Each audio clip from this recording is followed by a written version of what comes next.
Hello, and welcome to a gentle journey back in time.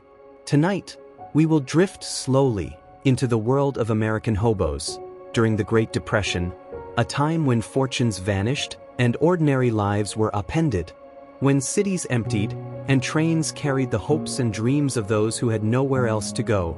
Before we begin, softly, gently, if you enjoy this calm exploration, consider liking this video and leaving a comment about what fascinates you most. Was it the resilience, the ingenuity, or the spirit of cooperation that emerges from hardship? Your small gesture helps this quiet journey reach more dreamers. It was a time when life seemed steady, predictable. The streets of Boston carried their usual rhythms, shopkeepers sweeping sidewalks, children laughing as they chased one another through narrow alleys. Men in suits hurried past, briefcases in hand, unaware of the storm looming just beyond the horizon. Among them walked James Sullivan, a bank teller, a young man with ambition tucked neatly into his coat pocket.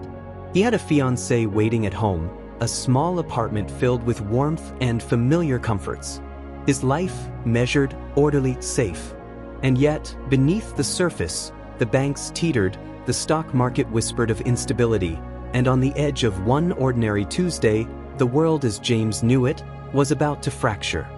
Tuesday arrived, ordinary in appearance, yet heavy with consequence. On October 29, 1929, known now as Black Tuesday, the stock market collapsed with a thunderous silence. Numbers tumbled, fortunes vanished, and the lives of millions shifted overnight. James Sullivan, once secure behind his desk, felt the tremor first in his stomach, the phone call that ended his employment, the letter that demanded the mortgage be paid, and then the quiet realization that his world, the life he had built with careful precision, had crumbled like fragile glass. He walked through the streets, the same cobblestones, the same storefronts, yet everything felt different. Faces mirrored fear, eyes reflected despair. The city was no longer bustling, it was trembling, uncertain. For James, the loss was personal, job gone, savings evaporated, even his fiancée, swayed by the insecurity surrounding them, parted ways, leaving him alone, exposed, raw. And in that quiet, heavy moment, a decision began to form, a decision to leave behind the life that no longer existed, to step onto the rails, into the unknown, and to become Boston Jim, a hobo learning to survive in a world that had forgotten him. The winter of 1930 settled over Boston with a cold, relentless quiet. Snow blanketed the streets, turning familiar paths into unfamiliar landscapes. James Sullivan, now Boston Jim, wandered through the city, his coat thin, his shoes worn, and his stomach empty. He moved past shuttered shops, empty factories, and lines of men waiting outside soup kitchens, faces etched with worry, shoulders bowed under invisible burdens. Each step reminded him that survival had become a matter of skill, instinct, and sometimes luck. Food was scarce, warmth even scarcer. Every alley held potential refuge or lurking danger. Every discarded scrap could be sustenance if one knew where to look. Hunger sharpened the mind, desperation honed the senses. Jim watched the way seasoned hobos navigated the streets, how they read the rhythms of the city, where waste became treasure and where kindness and caution intertwined. It was in these streets, in the frozen stillness of early mornings, that Boston Jim began to understand that survival was no longer about waiting for help. It was about learning, adapting, and moving with the subtle currents of a world that had turned harsh and unforgiving. Every day, a lesson, every night, a trial, and every train whistle, a whisper of possibility. Boston Jim stood at the edge of what had once been his life.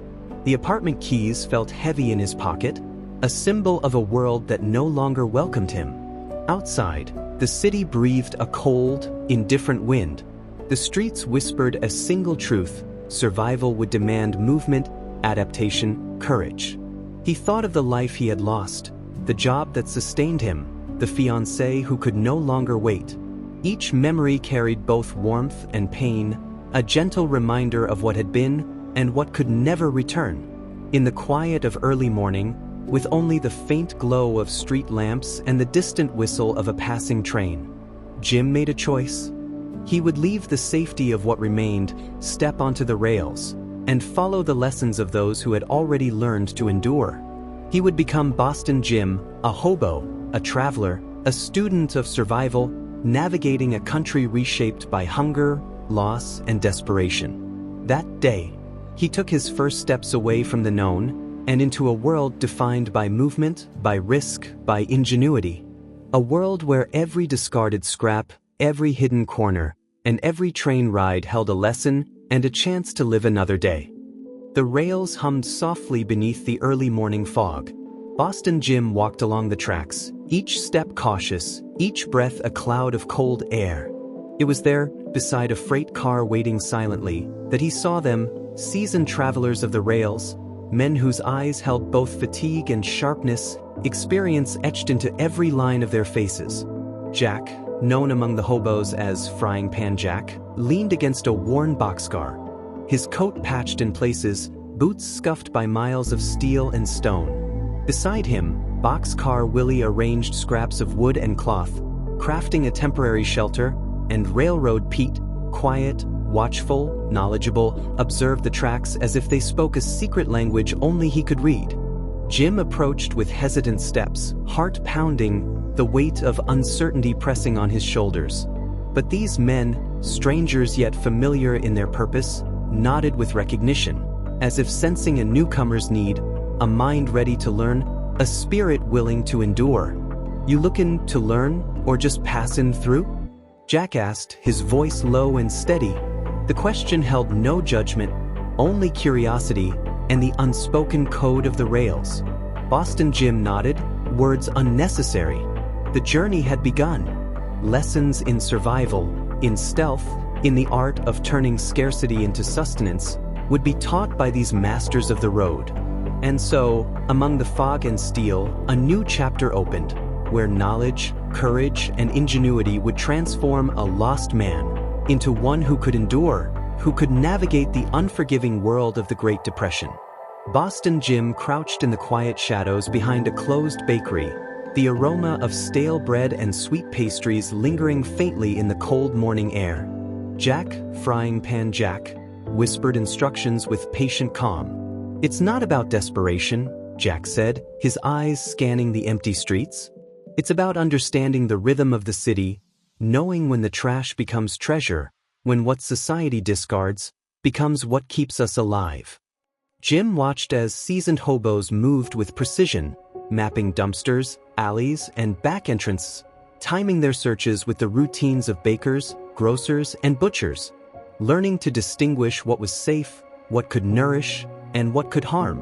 He discovered that survival demanded both caution and observation, a quiet science of waste, a strategic choreography of movement and timing. Each discarded loaf of bread, every wilted vegetable, every tin can carefully rinsed and opened, became more than sustenance. It became a lesson in resourcefulness, patience, and ingenuity. Through these early mornings of dumpster archaeology, Boston Jim began to understand that survival was not merely enduring hunger. It was an art, a careful study of the overlooked, a practice of turning what others disregard into life itself. "Every scrap is a story," Jack murmured. "Every alley, a classroom.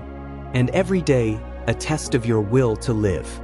As spring edged cautiously into the city, Boston Jim learned a new skill, one that required patience, observation, and a gentle touch. Urban foraging, discovering nature's offerings hidden in the cracks and corners of concrete streets, in forgotten lots, along riverbanks, and behind abandoned warehouses. Boxcar Willie guided him slowly, teaching the names of plants, which were edible, which medicinal, which could sustain hunger, and which could cause harm if mistaken. "Look closely," Willie said, brushing dirt from a tender leaf. "Nature leaves clues for those who pay attention." Even in the city, life persists, waiting to be noticed. Jim discovered clumps of wild greens sprouting between cobblestones, dandelion leaves in empty lots, berries hidden beneath thorny bushes. And with each find, he felt a quiet connection, a partnership with the land, even within a world reshaped by human struggle. He learned to respect each plant, to take only what was needed, to plan for tomorrow, and to share knowledge with others. Survival was not merely scavenging, it was reading the subtle language of life, of growth, decay, and renewal. Through urban foraging, Boston Jim's world widened, his understanding deepened, and he began to see that even in scarcity, there was abundance. If one knew where to look, if one moved with care, if one lived attentively. Every leaf, every root, every berry, a quiet reminder, Willie said softly, that life finds a way, even when the world seems to have turned against us. Boston Jim followed Boxcar Willie through narrow alleys and forgotten courtyards, places that, to most, were invisible, but to those who lived between the rails, they were lifelines. Survival isn't just about finding food today, Willie explained gently. It's about tomorrow and the day after, about knowing where to keep it safe and who to trust with it. Jim watched as the older hobos carefully concealed tins of beans, loaves of bread, and dried fruits behind piles of scrap wood, beneath loose floorboards, inside hollowed crates. Each cache was mapped in memory, a secret network of sustenance spanning blocks, alleys, and rooftops. They shared not just food, but knowledge, where a bakery's discard would appear, which butcher would toss away perfectly good meat, and which grocer could be approached politely for scraps. The lesson was clear: survival required foresight, planning, and community. Each person contributed to a delicate web, a network that allowed hunger to be managed, danger to be mitigated, and life to continue in the face of scarcity. Boston Jim began to understand the subtle rhythms of this hidden economy, the trust and cooperation that underpinned it, and the quiet dignity in creating order amidst chaos. "Food is life," Willie whispered, tucking a small bundle into a hidden nook. "But knowledge is survival." As autumn deepened, the chill settled into Boston streets. Boston Jim felt the first sharp bite of cold that no coat could fully fend off. Nights stretched long, shadows deepened, and finding shelter became a matter of survival as urgent as finding food. Boxcar Willie led him to abandoned buildings, boarded-up storefronts, and hidden corners beneath bridges, places that offered protection from the wind, from prying eyes, from the dangers that prowled after dark. "A roof over your head," Willie said softly, "isn't just comfort, it's safety. It gives you space to rest, to heal, to plan. Without it, the streets will wear you down faster than hunger ever could." Jim learned to move quietly, to observe the patterns of the city, to find corners shielded from rain, to use discarded crates, old newspapers, and scrap wood to create a semblance of privacy. Even in these modest spaces, he began to see the importance of order and care. A shelter was more than walls and a roof. It was a sanctuary, a temporary home, a place where one could gather strength for the next day's challenges. In the hush of early mornings, listening to the city waking, Boston Jim felt the first sense of stability since the collapse, a fragile, yet vital, thread connecting him to life, to hope, to survival. "Even the smallest shelter," Willie murmured, "becomes a fortress when built with patience and respect." Winter approached with a steady, silent inevitability. Boston Jim shivered beneath his thin coat. The nights grew longer, the wind sharper, and the need for secure shelter became urgent. Boxcar Willie crouched beside a stack of salvaged wood and scrap metal, his hands steady, deliberate, almost reverent. "A proper shelter," he said, "is more than walls. It's warmth, it's drainage, it's ventilation, it's life." Jim watched as Willie layered scrapboards, placed worn blankets for insulation, dug shallow trenches around the base to divert water, and constructed small vents to allow air to circulate without letting the cold in. Every motion precise, measured, learned from years of trial and error. The lesson went beyond building. It was about thinking ahead, understanding the elements, respecting nature, and turning what others discarded into a shield against the unforgiving winter. "It's not luxury," Willie whispered, brushing snow from a roof panel. "It's survival. Comfort is secondary, life is primary. Every nail, every board, every layer matters." Boston Jim helped, following instructions carefully, measuring, stacking, adjusting, and slowly he began to feel the first stirrings of mastery, the quiet confidence that comes from knowing you can protect yourself even against the coldest nights. As snow fell lightly outside, muffling the sounds of the city, Jim crawled into the newly built shelter, warm enough to rest, safe enough to dream, and in that moment, he understood survival was an art, and he was beginning to learn its strokes. The distant whistle of a freight train echoed through the city, a sound that carried both promise and peril. Boston Jim stood beside the tracks, watching the massive engines glide past, each car a moving chamber of possibility, each rail a pathway into a world beyond the city. Railroad Pete, quiet and observant, joined him, his eyes following the lines as if reading an ancient language. "Trains are lifelines," he said softly. "They carry work, food, and people, and for those who know how, freedom. But they are not to be taken lightly." Jim listened intently as Pete described the rhythms of the rail system, the different types of cars, the schedules, the patterns of patrols, and the subtle signs that indicated when a train was safe to board. He began to understand that hopping a train was both skill and intuition, patience and timing, awareness and respect. A misstep could lead to injury, arrest, or worse. Over the following days, Jim observed from a distance, learning the gentle sway of cars, the sounds that revealed openings, the movements of the men and women who traveled these lines. Every whistle, every clank of steel on steel, became a signal, a lesson, the code to decipher. "Travel with care," Pete said, resting a hand briefly on Jim's shoulder. "The rails can carry you far, but only if you move wisely, quietly, and with respect." Boston Jim felt a mixture of awe and apprehension. The tracks stretched like silver threads into unknown towns, unknown futures, and yet, the possibility of survival, of discovery, of a life beyond the city beckoned him onward. The tracks hummed under the weight of passing freight cars. Boston Jim walked alongside them, alert to every sound, every shadow, every subtle movement. Railroad Pete's presence was steady, a silent guide through the dangers of the rails. "The first rule," Pete said quietly, his voice barely above the wind, "is to respect the train. It will not stop for you.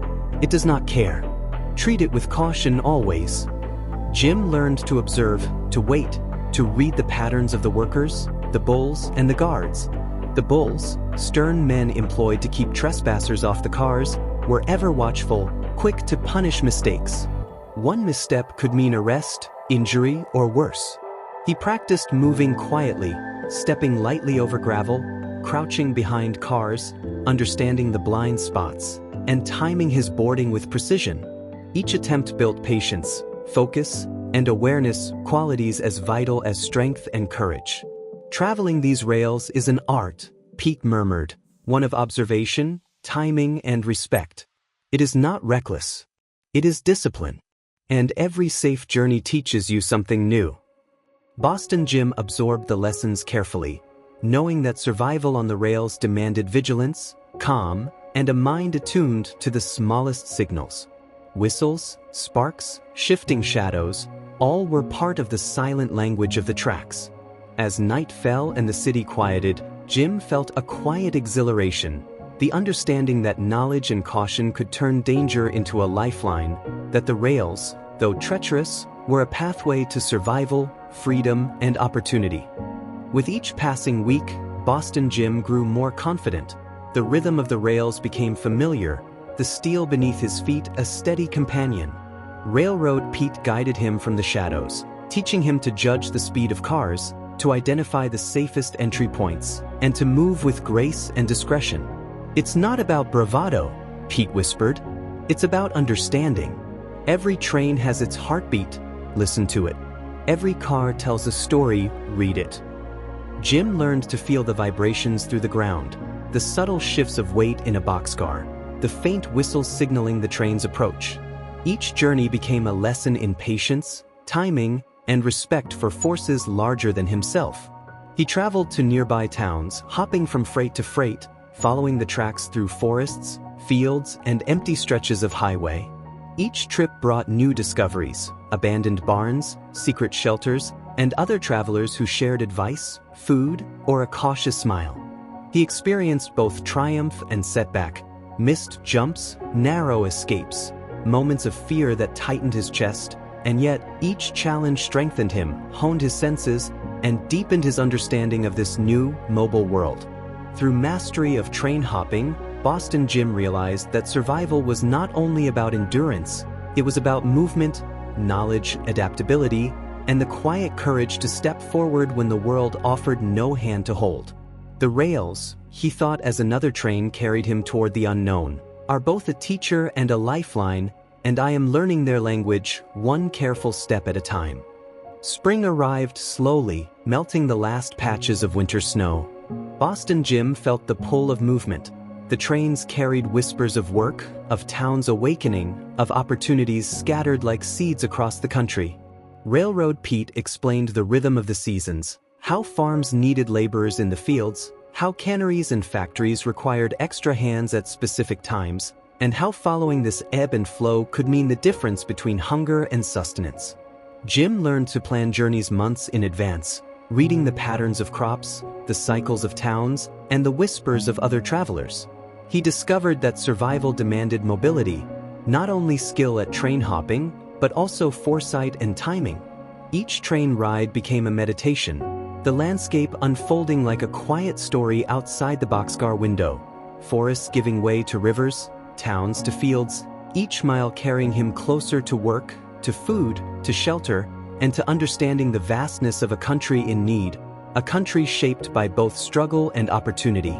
In this endless movement, Jim found purpose, a subtle rhythm to the chaos, the knowledge that to endure, he must not only move with care but also move with intention. The seasons guide us, he thought, and the rails carry us, if we learn to listen, to watch, and to follow their quiet wisdom. The iron rails stretched endlessly across the land, weaving towns, farms, and forgotten places into a single fabric. For Boston Jim, the trains were no longer just machines of steel and fire, they had become lifelines, carrying him from hunger to hope, from loneliness to community. Every boxcar was a vessel, sometimes filled with grain spilling softly onto the floor, sometimes empty, echoing with the wind, and sometimes alive with the quiet presence of others, men and women who had chosen, or been forced, to follow the same uncertain road. Jim learned that the rails did more than move goods. They carried news, stories, warnings, wisdom. A traveler could step into a camp hundreds of miles away and hear of a town's dangers, or of a factory in need of hands, long before arriving. The railroad was both artery and voice, connecting distant places into a hidden network of survival. On cold nights, when the stars shimmered above the dark horizon, Jim would sit inside a swaying boxcar and feel the hum of the tracks beneath him. The sound was steady, like a heartbeat, a reminder that as long as the trains moved, so too did hope. In those moments, he understood, the rails were not merely paths of steel, they were threads of life, binding together the scattered, the wandering, and the weary into a quiet brotherhood of movement and endurance. The rails could carry a man far, but they could not protect him from the cold, from the biting winds of winter, or from the endless rains of spring. Boston Jim soon learned that survival required more than movement, it required shelter. In a quiet clearing near the tracks, he met Boxcar Willie, a wiry man with sharp eyes and hands that never rested. Willie was known among the hobos not only for his skill with trains, but for his gift of building, of turning scraps into safety. "A roof isn't enough," Willie explained, kneeling in the dirt. "You need walls that breathe, floors that lift you from the damp, and a fire that warms without choking you." He showed Jim how to layer wood, tin, and tar paper into walls that trapped heat, how to dig shallow trenches around the shelter so rain would flow away instead of in, how to leave vents near the roof so smoke escaped, keeping the air clean, and how to place stones for thermal mass, holding warmth long after the fire had died. With every demonstration, Willie emphasized care, precision, thoughtfulness. "A poorly built shelter will fail you when you need it most," he said softly. "But a strong one will carry you through storms you didn't think you could survive." As Jim gathered scraps, hammered boards, and shaped walls under Willie's guidance, he felt a quiet pride. This was more than shelter. It was skill, knowledge, and resilience woven together, a reminder that even in poverty, there could be dignity in creation. To build is to endure, Jim thought, watching the firelight flicker across the walls they had raised. And to endure is to live another day. Boxcar Willie was more than a builder. He was an engineer of survival. He treated every shelter not as a crude shack, but as a structure that had to answer to wind, rain, and time itself. Boston Jim watched as Willie measured with his eyes, marking lines in the dirt with a stick. "See," Willie said, "the ground tells you where the water wants to go. Don't fight it. Shape your shelter so it flows around you, not through you." He explained how to dig drainage ditches just wide enough to divert rain, how to angle roofs so water slid cleanly off, how to raise the floor with scavenged pallets or stones so the cold earth would not steal body heat. Insulation was a puzzle Jim had never considered. Willie layered cloth between boards, packed dry grass into hollow walls, even used newspapers pressed tight as barriers against the wind. "Scraps," he said with a smile, "but scraps with purpose." Ventilation was just as crucial, a small gap near the roofline, no wider than a hand, to let smoke drift upward without sucking out the warmth. A fire built low and steady, ringed with stones to trap heat, became a quiet companion through long nights. "Most folks think survival is about strength," Willie whispered, resting by the fire. "But strength fades. What lasts is design, foresight, knowing how to shape the world around you so it works with you, not against you." For Jim, the lesson was clear: survival was not random nor desperate, it was careful, deliberate, a craft as old as humanity itself. And in that craft, he felt himself slowly transforming, not a man merely enduring, but a man learning to master hardship with knowledge and patience. Boston Jim had slept in alleys, under bridges, in cold boxcars where the wind cut like knives. But now, with the skills Boxcar Willie had shared, he began to understand something deeper, that even the humblest shelter could carry the spirit of home. The small structure he built near the edge of a hobo camp was no palace, patched walls of tin and wood, a roof angled with care, a floor raised just enough to keep him dry. Yet when the fire glowed within, and the wind bent harmlessly around its walls, it felt like sanctuary. Inside, Jim placed his few belongings with intention: a blanket folded neatly, a tin cup cleaned and ready, scraps of paper where he scribbled thoughts in the dim firelight. Simple things, yet each arrangement gave the space a sense of order, a quiet dignity amid the chaos of wandering life. At night, when the camp was still and the stars shone faintly above, he would lie awake listening to the crackle of the fire, the soft whistle of the rails in the distance. And he realized that survival was not only about food, not only about warmth, it was about a place where the body could rest and the spirit could breathe. This, he thought as he traced the flickering shadows on the wall, is more than shelter.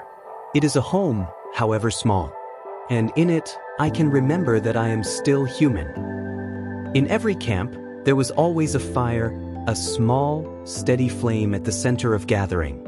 For Boston Jim, the fire was no longer just heat, no longer just a tool of survival. It had become a symbol, a quiet teacher of endurance, of memory, of connection. By the firelight, strangers became companions, stories were shared in hushed tones, laughter sparked briefly, and songs rose like prayers against the night. The flames softened the edges of hardship, reminding each wanderer that they were not entirely alone. Jim often watched the fire in silence, how it consumed scraps of wood and paper, how it rose and fell, how its warmth drew people closer together. It was fragile and powerful all at once, a mirror of the hobo's life, easily extinguished, yet capable of enduring the harshest winds when tended with care. Boxcar Willie once said, staring into the glowing coals, "The fire keeps more than our bodies alive, Jim. It keeps our spirit from freezing. Without it, we'd be nothing but shadows on the tracks." And Jim understood. The fire was more than survival. It was continuity. Every flame lit in every camp was a reminder that even in the bleakness of the Great Depression, there still burned a light of humanity, of resilience, of quiet hope. As long as the fire burns, Jim thought one night, we remember that we are still alive, still together, still human.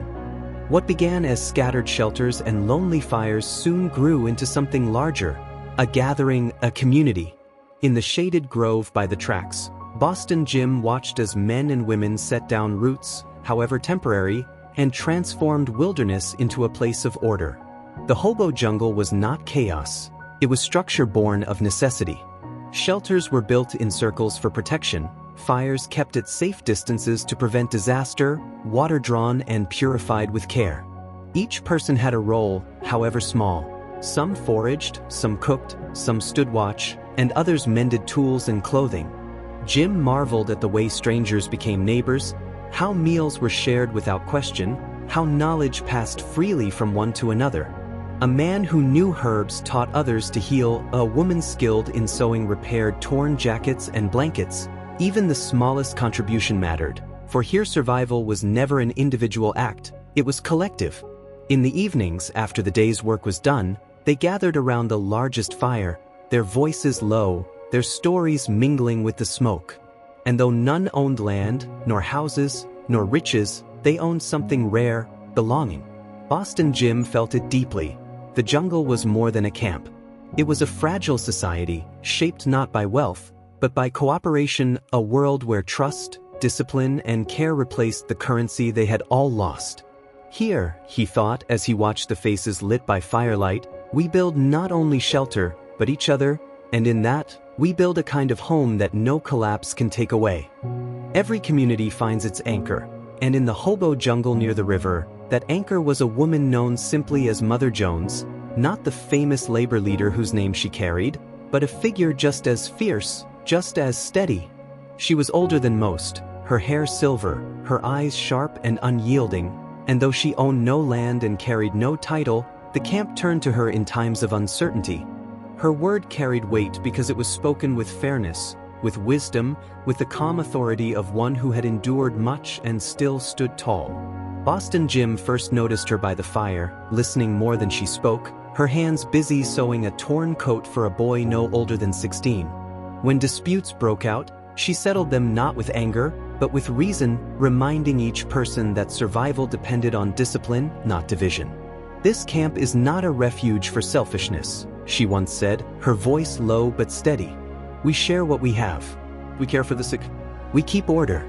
If you cannot live by those rules, you do not belong here. And remarkably, the jungle thrived under her guidance.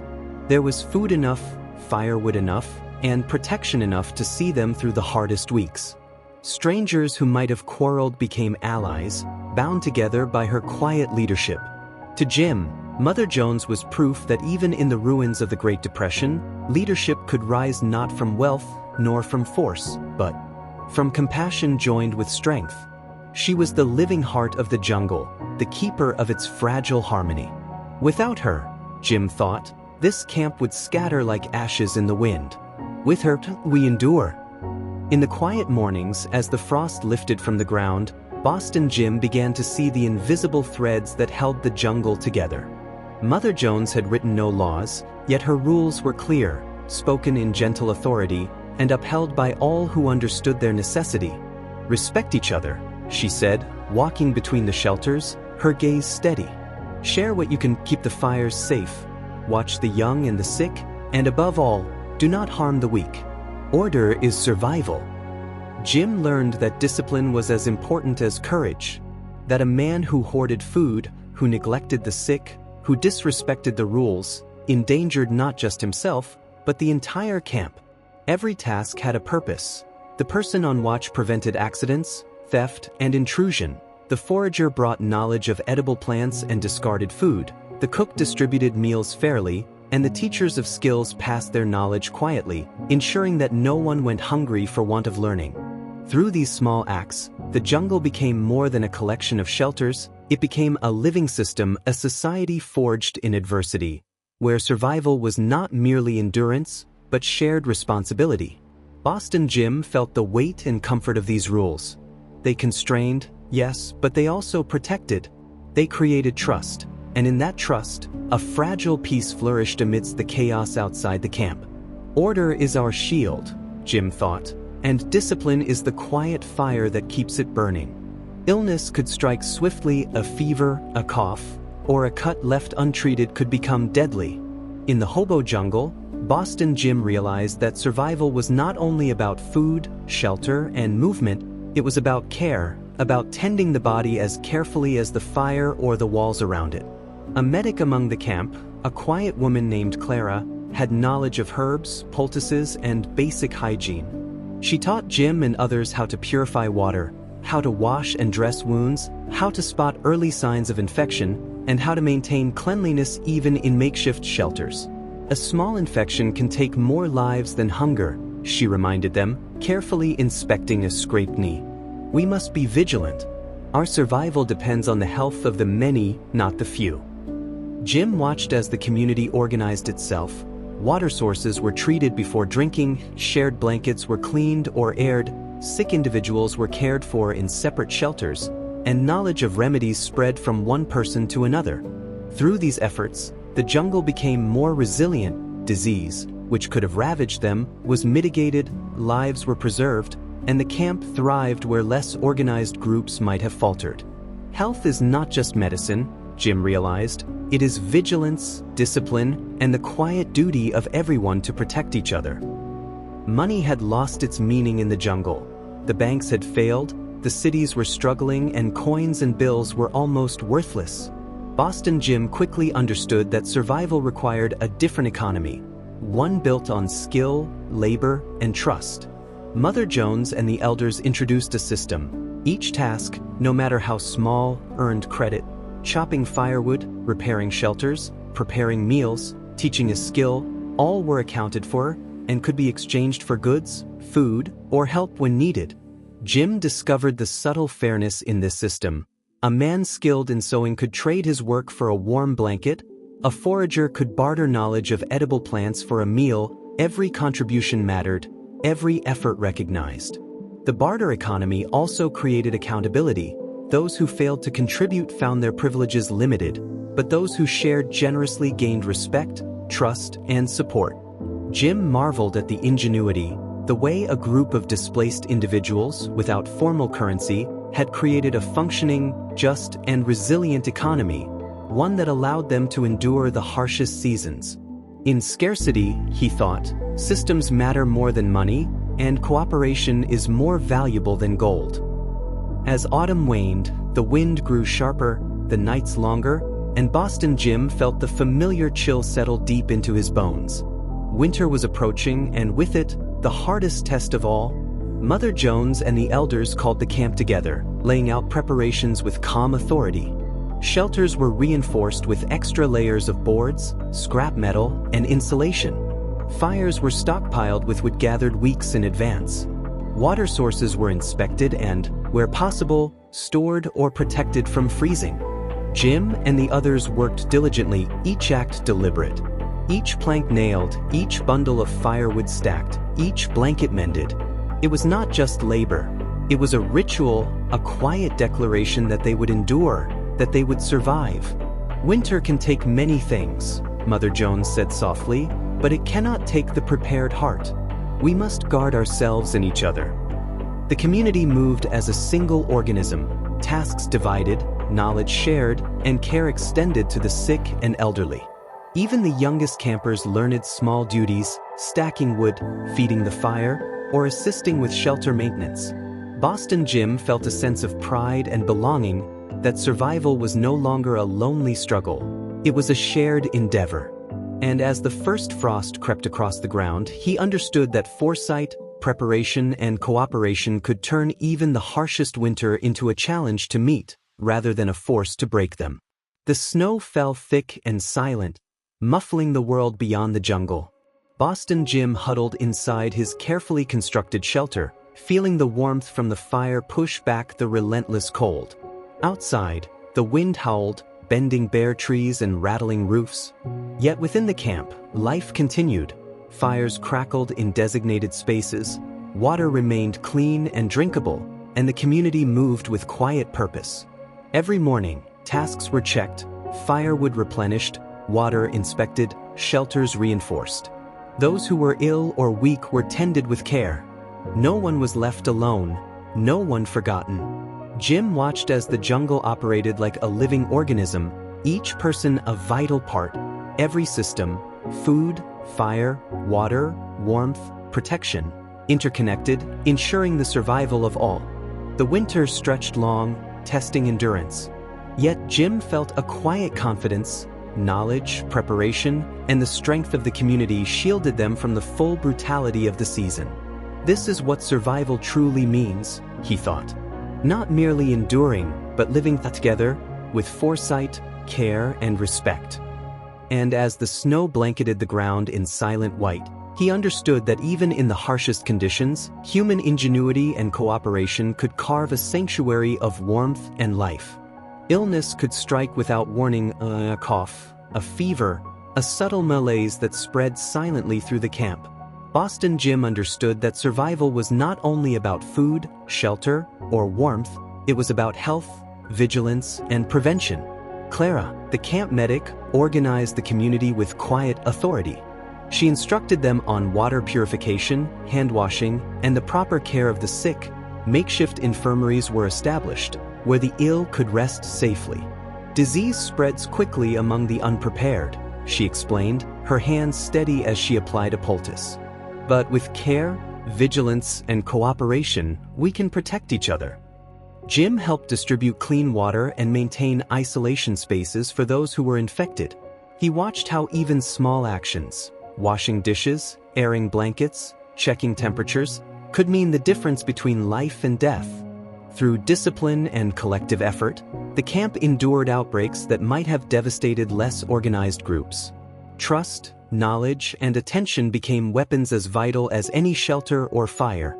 As he tended to a young boy with a fever, Jim realized that survival was more than endurance. It was responsibility, awareness, and the quiet commitment to one another. We survive, he thought, not alone, but because we care, and care becomes a shield stronger than steel. The jungle had endured storms, cold, and illness, yet the wisdom of survival was fragile if it remained with only a few.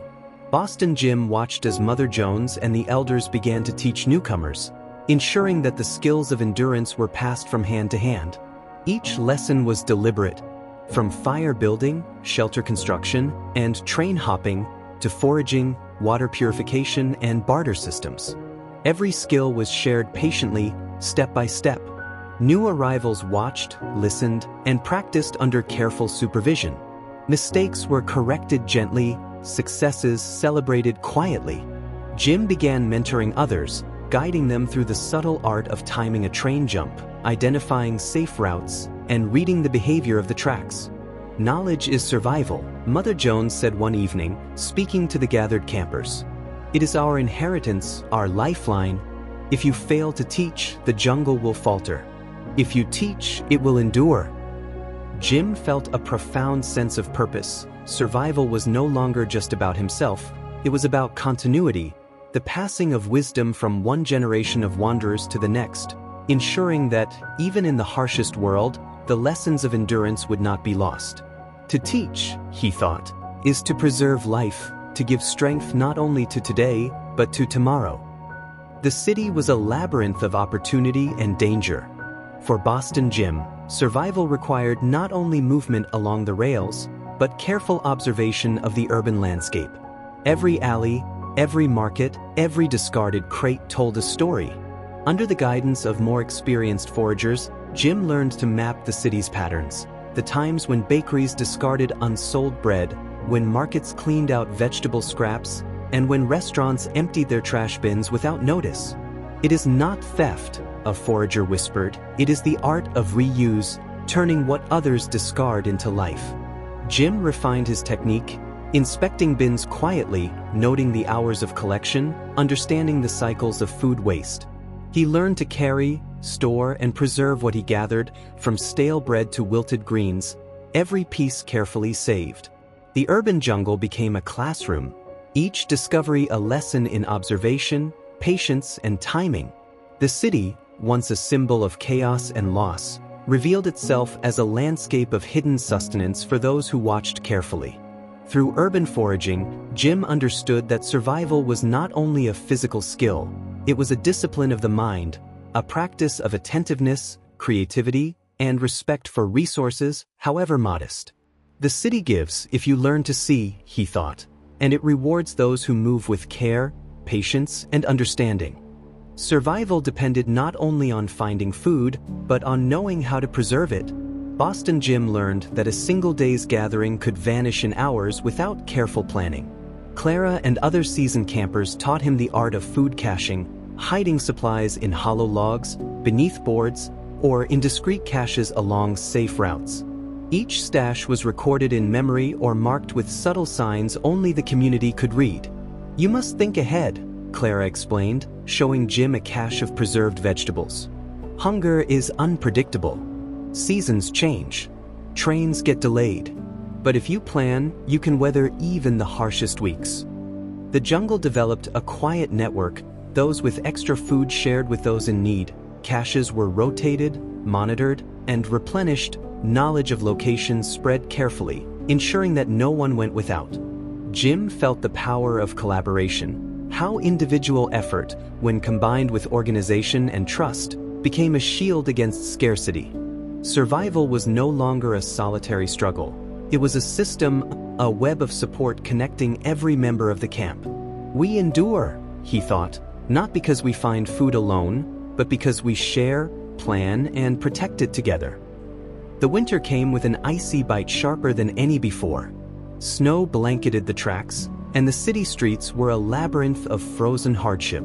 Boston Jim wrapped himself tightly in layers of blankets, feeling the warmth of the fire against the cold that seemed to seep into everything. This season was different, harder, and yet the jungle was better prepared. Shelters reinforced from previous years stood strong against the wind. Food caches were full, water purified and protected from freezing. The camp moved with practiced efficiency, each member knowing their role. Mother Jones surveyed the camp quietly, her silver hair glinting in the firelight. She reminded everyone of their responsibilities, the importance of shared vigilance, of checking on the sick, and ensuring that every fire burned steadily through the night. Jim realized how far they had come.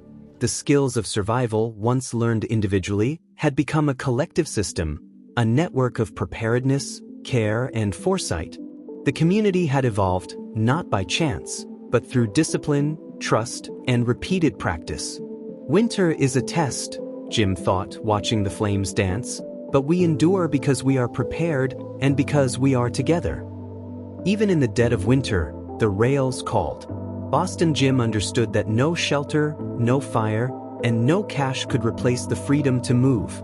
Mobility was survival, the ability to reach work, food, and safer ground when conditions changed. Railroad Pete guided him carefully, teaching him to read the subtle differences in track frost, to identify which trains carried passengers, which carried freight, and which were patrolled by the ever-watchful bulls.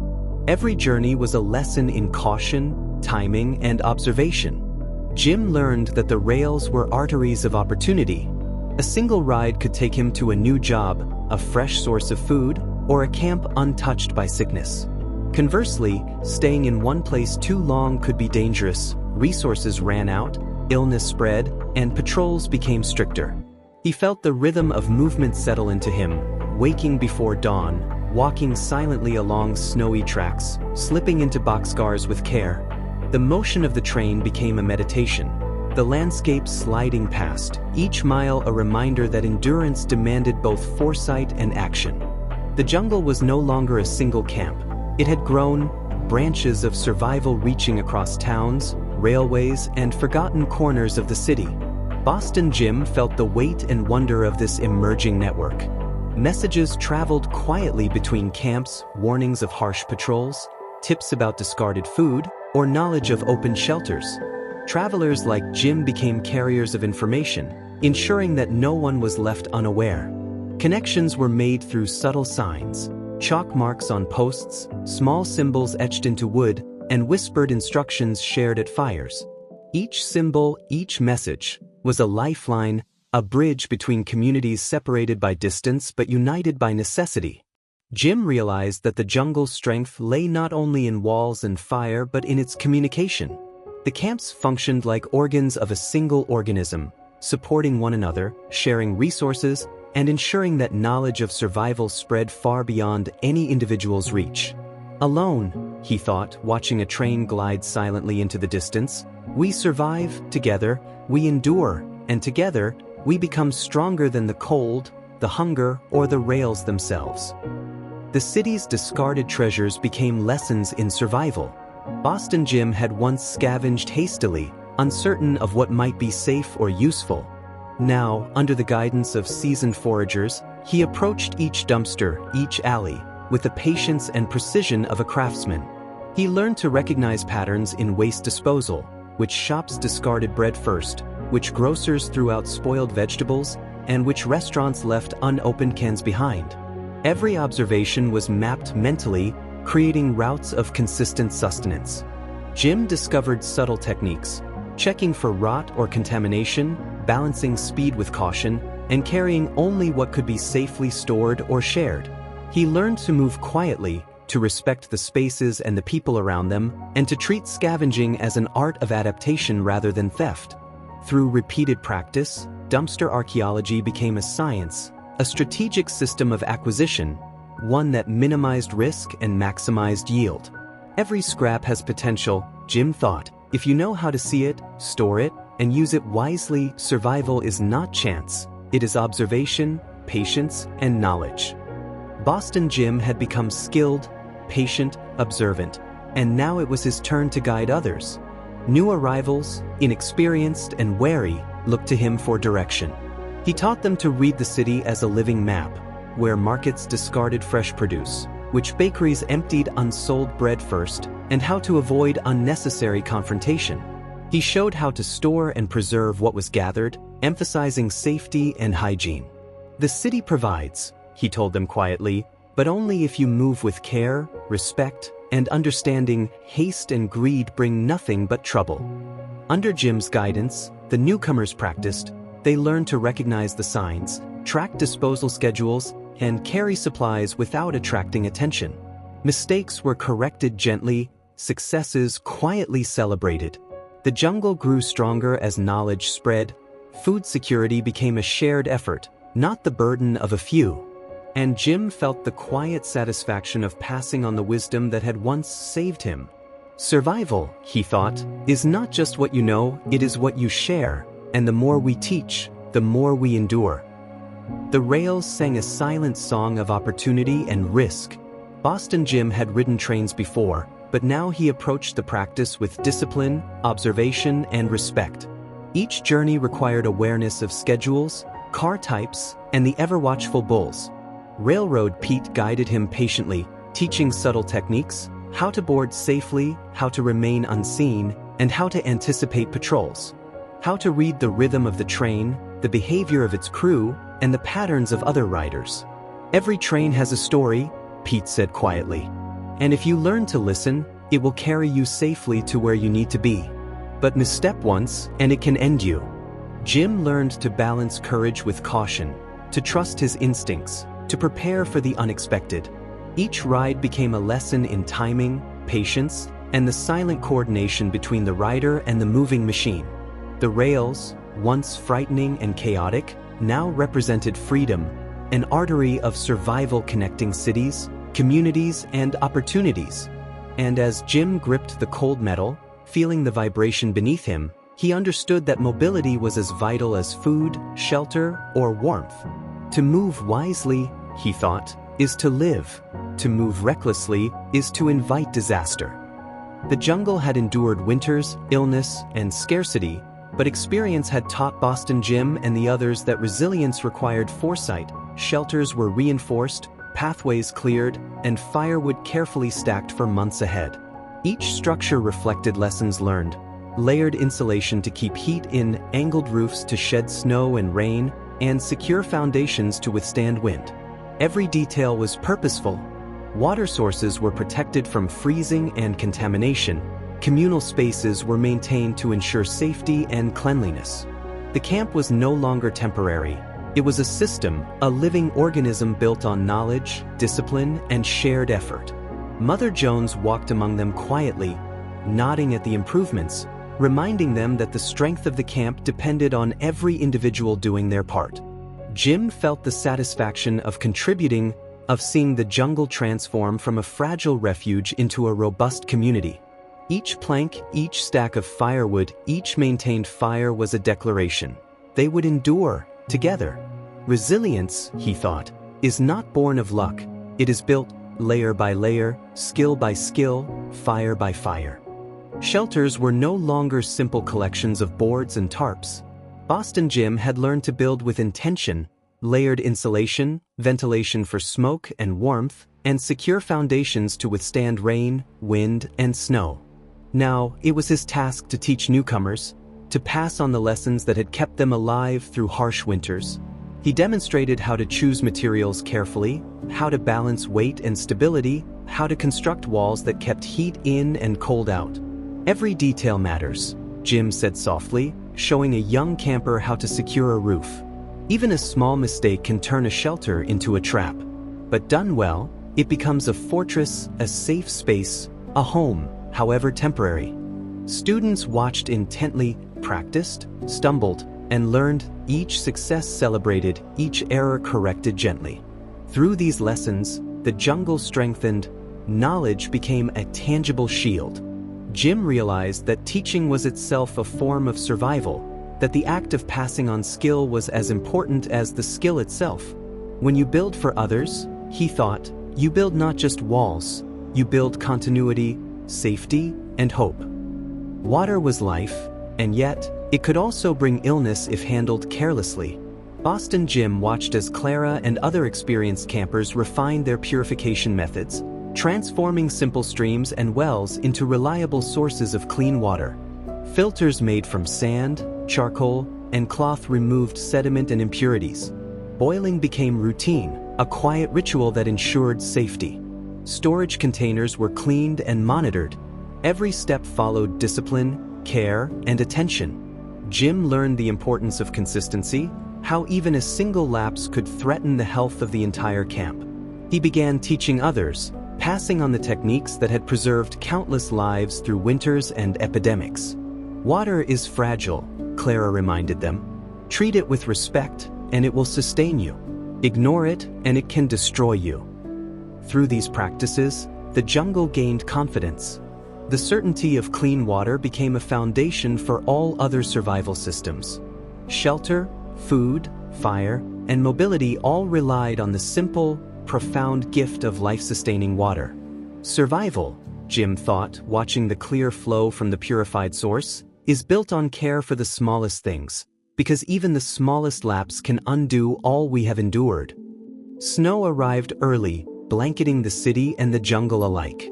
The wind carried a bitter chill that tested even the hardiest campers. Boston Jim wrapped himself tightly, feeling the warmth of carefully layered blankets and reinforced shelters.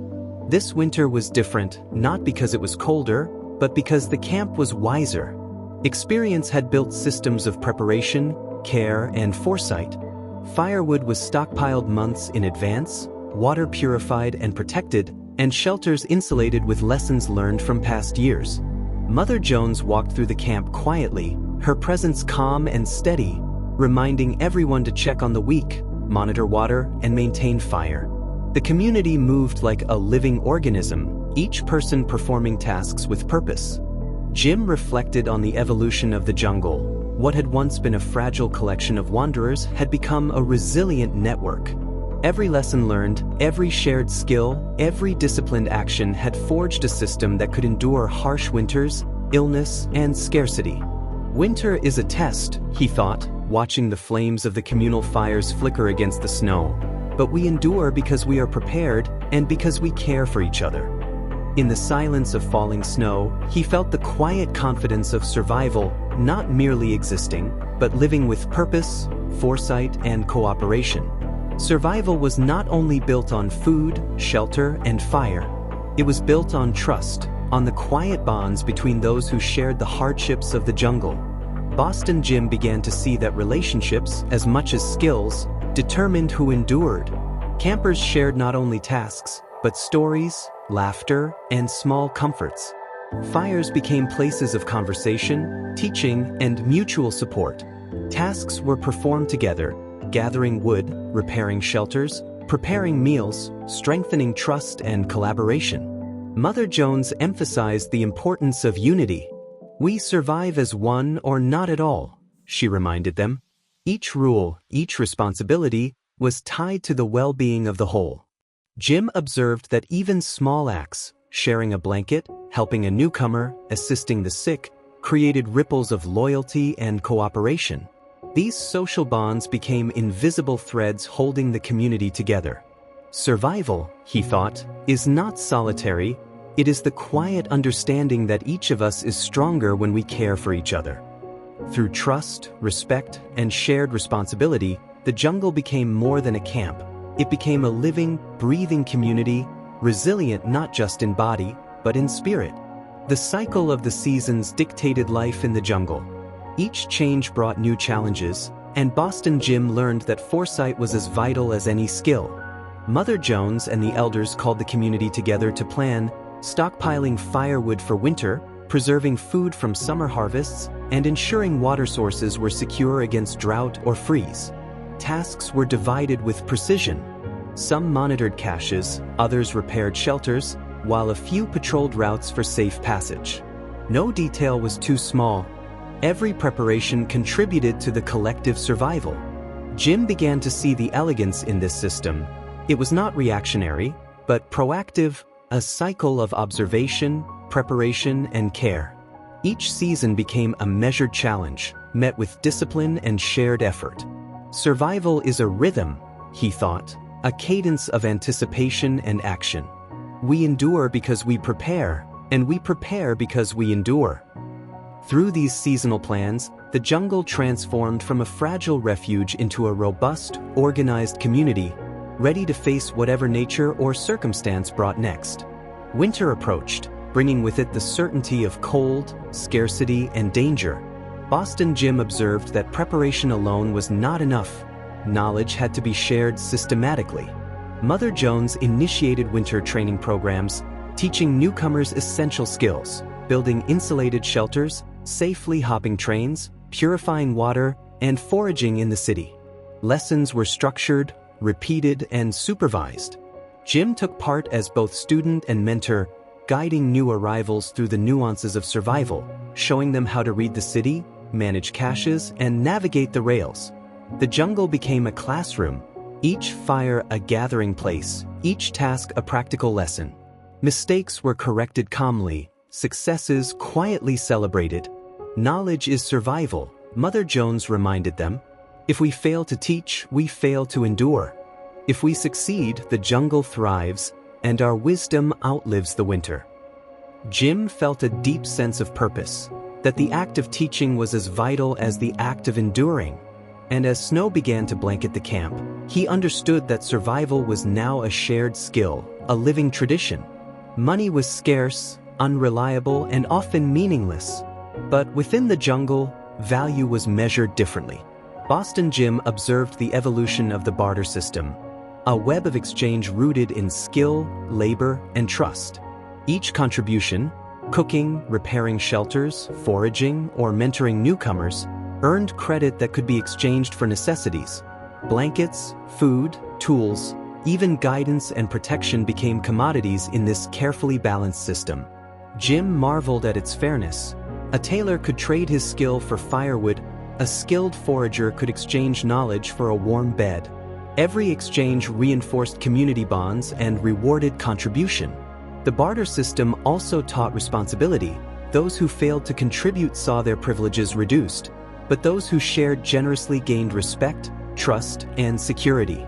Value is not in currency, Jim thought, but in what we give, what we share, and how we sustain one another. In this system, survival is measured in cooperation, not coins.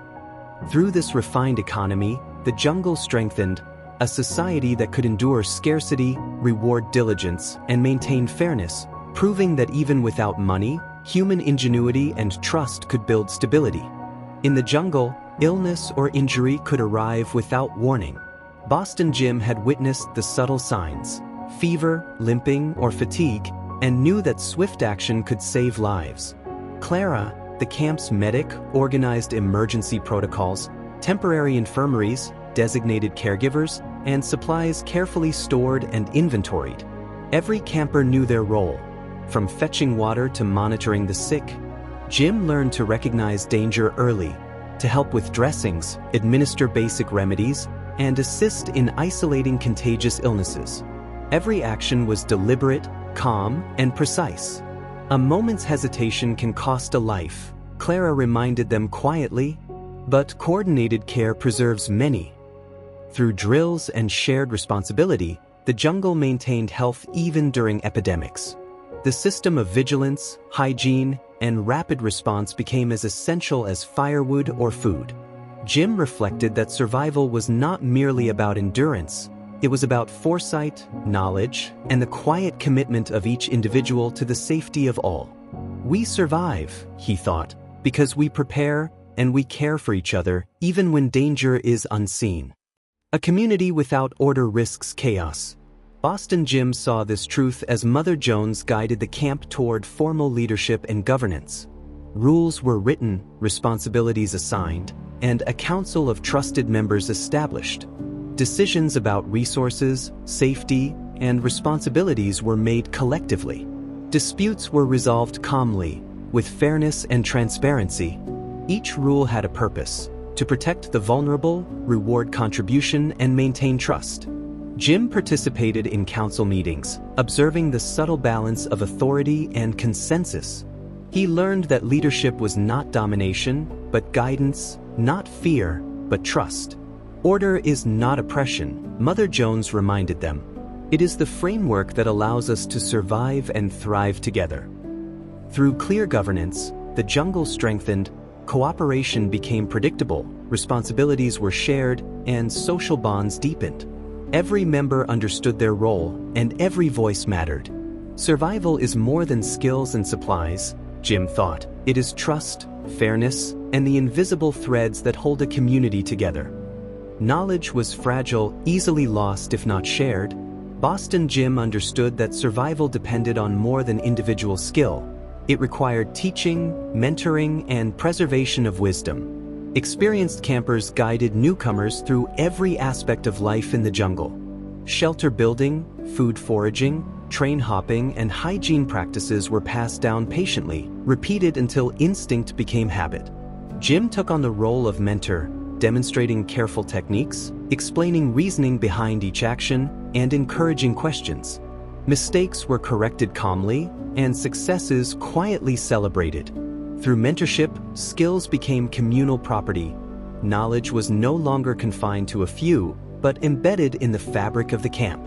Every camper could now act confidently, knowing they were supported by the wisdom of those who came before.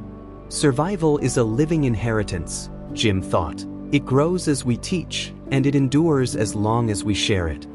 The jungle had transformed from a temporary refuge into a school of life, where experience and skill flowed seamlessly from one generation to the next, ensuring resilience for years to come. Even the most organized camp faced scarcity. Food ran low, firewood dwindled, and the cold pressed in relentlessly. Boston Jim learned that endurance depended on adaptation, ingenuity, and community cooperation. The jungle implemented rationing systems, prioritizing the most vulnerable. Caches were carefully monitored and rotated, foraging routes were adjusted, and trips to the rails were coordinated to avoid waste and maximize resources. Jim observed how the community's shared knowledge allowed them to improvise. Improvised stoves were built from scraps, leftover food was creatively repurposed, and small innovations, like insulating shelters with layers of discarded clothing, made a critical difference. Scarcity tests both skill and spirit, Jim thought, watching newcomers adapt under careful guidance. But when knowledge, trust, and cooperation flow freely, even the leanest times can be endured. Through discipline, ingenuity, and mutual support, the camp continued to thrive, showing that survival was as much about careful planning and collaboration as it was about supplies themselves. Disease could spread quickly in close quarters. Boston Jim realized that survival depended not only on food, shelter, and fire, but on careful attention to health and hygiene. Clara and the medic team implemented strict routines: washing hands before meals, boiling water consistently, cleaning shelters regularly, and isolating anyone showing symptoms of illness. Jim helped monitor the routines, teaching newcomers how to maintain personal hygiene even in challenging conditions. He learned that small actions, scrubbing a pot, cleaning a water container, or tending a wound promptly, could prevent catastrophe. Hygiene is life, Clara reminded them quietly. Neglect it, and all other survival systems can fail. Through disciplined care, the camp maintained health and vitality, illness was reduced, and morale remained high. The community became resilient not only through skill and knowledge, but through shared responsibility for well-being. Jim reflected on the quiet power of these routines, that survival was not just endurance, but vigilance, a daily, deliberate practice that protected life itself. Experience became the compass of the jungle. Boston Jim observed that those who had endured hardship, learned lessons, and survived repeated winters were invaluable guides. Mother Jones relied on seasoned campers to make critical decisions, allocating scarce resources, managing disputes, and coordinating movements to ensure safety and stability. Every choice was informed by hard-won knowledge. Jim began to understand that leadership was a quiet, attentive art. It required observation, foresight, and empathy. The experienced leaders did not command through fear, but guided through trust, insight, and example. Experience teaches what books cannot, Jim thought, watching a council meeting unfold. It turns mistakes into wisdom, and wisdom into protection for the whole community. Through this structure, the jungle's resilience grew, decisions were smarter, risks mitigated, and newcomers guided. The collective experience of the camp became a living shield, allowing survival not by chance, but by deliberate, informed action. Jim felt a profound respect for the elders, and for the lessons etched into every decision, every preparation, every act of guidance. The snow fell early, covering the city and the jungle alike in a quiet, frozen blanket. Boston Jim wrapped himself tightly in layers of blankets, feeling the warmth of fire and the strength of reinforced shelters. This winter was harsh, yet the camp was prepared. Food caches were full, water was purified and protected, and every shelter had been checked and fortified. Every camper knew their role, and routines were practiced with discipline. Mother Jones walked silently among the fires, checking on the weak, ensuring warmth, and offering guidance where needed. The camp moved with calm efficiency, a living system of coordinated effort. Jim reflected on the evolution of the jungle. What had begun as a fragile refuge for wandering souls had become a resilient, well-ordered community. Every hardship endured had been a lesson, every shared skill a pillar supporting survival. Winter is a test, he thought, watching flames flicker against falling snow. But we endure because we prepare, because we care, and because we face it together. In the quiet of the night, Jim felt the steady rhythm of survival, a harmony of knowledge, cooperation, and quiet vigilance that carried them through the coldest months. The rails were lifelines, veins of opportunity running across the country. Boston Jim observed that mobility was as vital as food, shelter, or fire. Under Railroad Pete's careful guidance, the camp began expanding connections to other jungles. Routes were mapped, schedules studied, and safe boarding points identified. Every train ride became a calculated journey. Jim learned to anticipate patrols, read the movement of freight and passenger cars, and coordinate travel with fellow campers. Knowledge of the rails became a network of survival, connecting distant communities, sharing resources, and exchanging news. "The rails do not just carry us," Pete said quietly. "They carry knowledge, opportunity, and life itself." Through this network, the jungle grew stronger. Connections between camps allowed for mutual aid, resource sharing, and a broader understanding of the challenges facing transient communities. Jim felt the quiet satisfaction of movement, of freedom within constraints, and the knowledge that survival was not only in endurance, but in the ability to reach beyond one's immediate surroundings. To move wisely, he thought, is to connect, to protect, and to ensure that no one endures alone. The city was a labyrinth, full of hidden opportunities and unseen dangers. Boston Jim realized that survival depended on understanding every corner, alley, and building as a potential source of sustenance. Together with experienced campers, he mapped markets, bakeries, restaurants, and abandoned buildings. They noted disposal schedules, safe foraging spots, and locations for water and firewood. Every detail was recorded mentally, creating a living map. Jim taught newcomers how to read these maps, how to move efficiently, and how to avoid unnecessary risks. Knowledge of the urban landscape became as crucial as any tool or skill. The city is a puzzle, he thought, and each observation, each route, is a piece that helps us survive. Through careful mapping and shared understanding, the camp could secure food, water, and shelter more efficiently, reducing danger, minimizing waste, and ensuring that every member had access to the resources needed to endure. The jungle had become not only a place of refuge, but a center of strategic intelligence, a network of knowledge that turned the ordinary cityscape into a carefully navigated system of survival. Survival was no longer only about finding resources, it was about protecting them. Boston Jim learned the art of caching, the deliberate storage and concealment of food, tools, and other necessities. Caches were placed in discrete locations, rotated regularly to prevent spoilage, and mapped mentally to ensure quick retrieval. Items were shared strategically, with priority given to those in greatest need. Jim taught newcomers the principles of caching, how to balance concealment with accessibility, how to maintain freshness, and how to track quantities without creating confusion. A hidden store can save lives, he thought, but only if it is planned, maintained, and respected. Carelessness can turn safety into scarcity. Through these strategies, the camp mitigated the effects of lean periods. Resources were preserved for emergencies, and every member gained confidence in their ability to survive. The jungle had evolved into a network of carefully managed systems, where observation, planning, and cooperation ensured that no scarcity became catastrophic. Winter was approaching once again, carrying the promise of cold, snow, and scarcity. Boston Jim knew that preparation was more than stockpiling.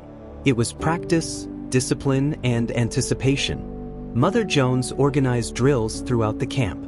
Simulated emergencies tested shelter integrity, fire management, food rationing, and water purification. Each camper learned to act swiftly, calmly, and efficiently. Jim led groups through fire-starting exercises, shelter repairs, and water safety protocols. Mistakes were corrected gently, successes quietly acknowledged. Preparation is practice, Jim reminded the newcomers. Every action rehearsed now can save lives when the storm comes. Through these drills, the camp strengthened its collective confidence. Every member knew their role, the routines became instinctual, and the community could respond to adversity with coordination and skill. Jim reflected on the quiet power of preparation, that survival was not just reaction, but anticipation, a continuous rhythm of learning, testing, and refining. In the hush of the cold evening, the jungle stood ready, a living testament to discipline, foresight, and collective resilience. Cold was the silent threat, penetrating even the warmest clothing, the thickest blankets. Boston Jim understood that fire was life itself, and managing it wisely was essential. The camp organized firewood collection, cutting, and storage months in advance. Wood was stacked to dry efficiently, sheltered from snow and rain. Rotations ensured older wood was used first, while new supplies remained protected. Jim taught newcomers techniques for building efficient stoves and hearths, using small fires for long-lasting heat, channeling warmth through shared shelters, and minimizing smoke inhalation. Fire is precious, he reminded them softly. Too much carelessness wastes it, too little planning risks it, but mastered, it becomes comfort, protection, and survival. Through careful fuel management, the camp maintained warmth even during the harshest nights. Fires became gathering points, places for conversation, instruction, and shared vigilance. Jim reflected on the deeper truth. Survival was as much about conserving energy and resources as it was about finding them.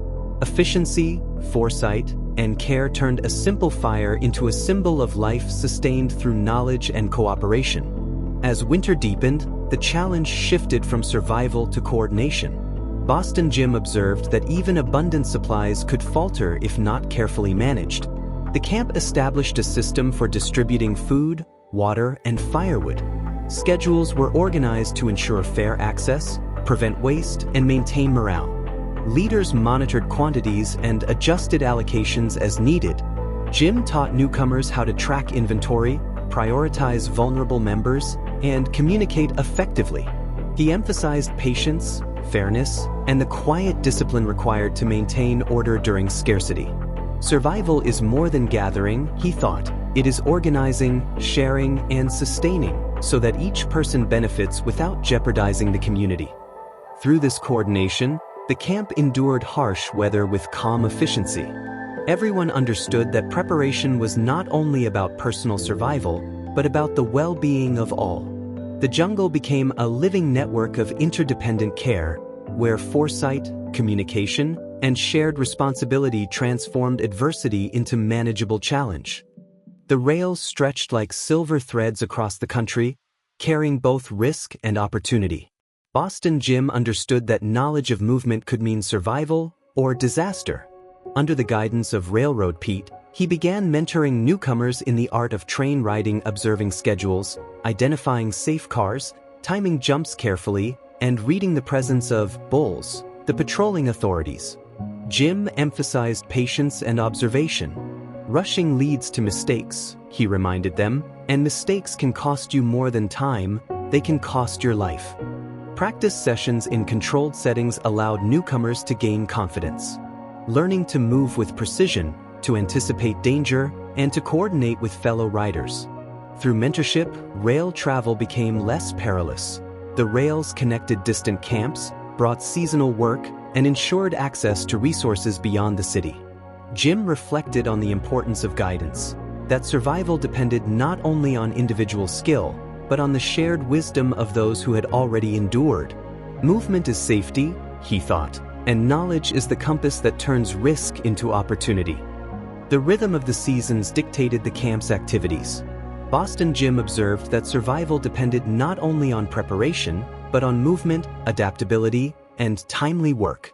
Campers traveled to nearby farms, factories, and cities, seeking temporary employment, collecting surplus food, or trading goods. Each trip was planned carefully, ensuring safety, efficiency, and maximal benefit. Jim taught newcomers how to select work opportunities that matched their skills, how to budget time and energy, and how to navigate unfamiliar areas safely. Every journey is an investment, he reminded them, and every choice can multiply the resources of the camp. Through coordinated seasonal work, the jungle supplemented its caches, reinforced its barter economy, and strengthened ties with other communities. The transient nature of employment became a tool for survival rather than a vulnerability. Jim reflected that resilience was not static. It was a dance with time, resources, and opportunity, that careful observation, planning, and effort could turn scarcity into abundance. Shelter was more than protection. It was a space of warmth, safety, and community. Boston Jim observed that innovation could transform survival into comfort.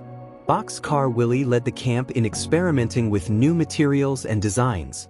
Layered insulation using scrap wood, cardboard, and cloth improved heat retention. Ventilation systems reduced smoke inhalation while maintaining warmth. Jim taught newcomers how to build, repair, and reinforce these shelters. Each structure became a lesson in engineering, resourcefulness, and efficiency. "Shelter is more than walls," Willie said quietly. "It is preparation, knowledge, and care embodied in space." Through these innovations, the camp endured cold with greater ease. Morale improved as members felt safe, protected, and valued. Jim reflected that survival was not merely enduring hardship. It was improving the conditions of life, one thoughtful action at a time. The jungle became a living laboratory of ingenuity, where knowledge, collaboration, and experience combined to turn basic shelters into havens of resilience. Water was life, yet its availability was unpredictable. Boston Jim learned that knowledge of sources, safety, and access was as crucial as firewood or food. The camp began mapping urban and rural water sources.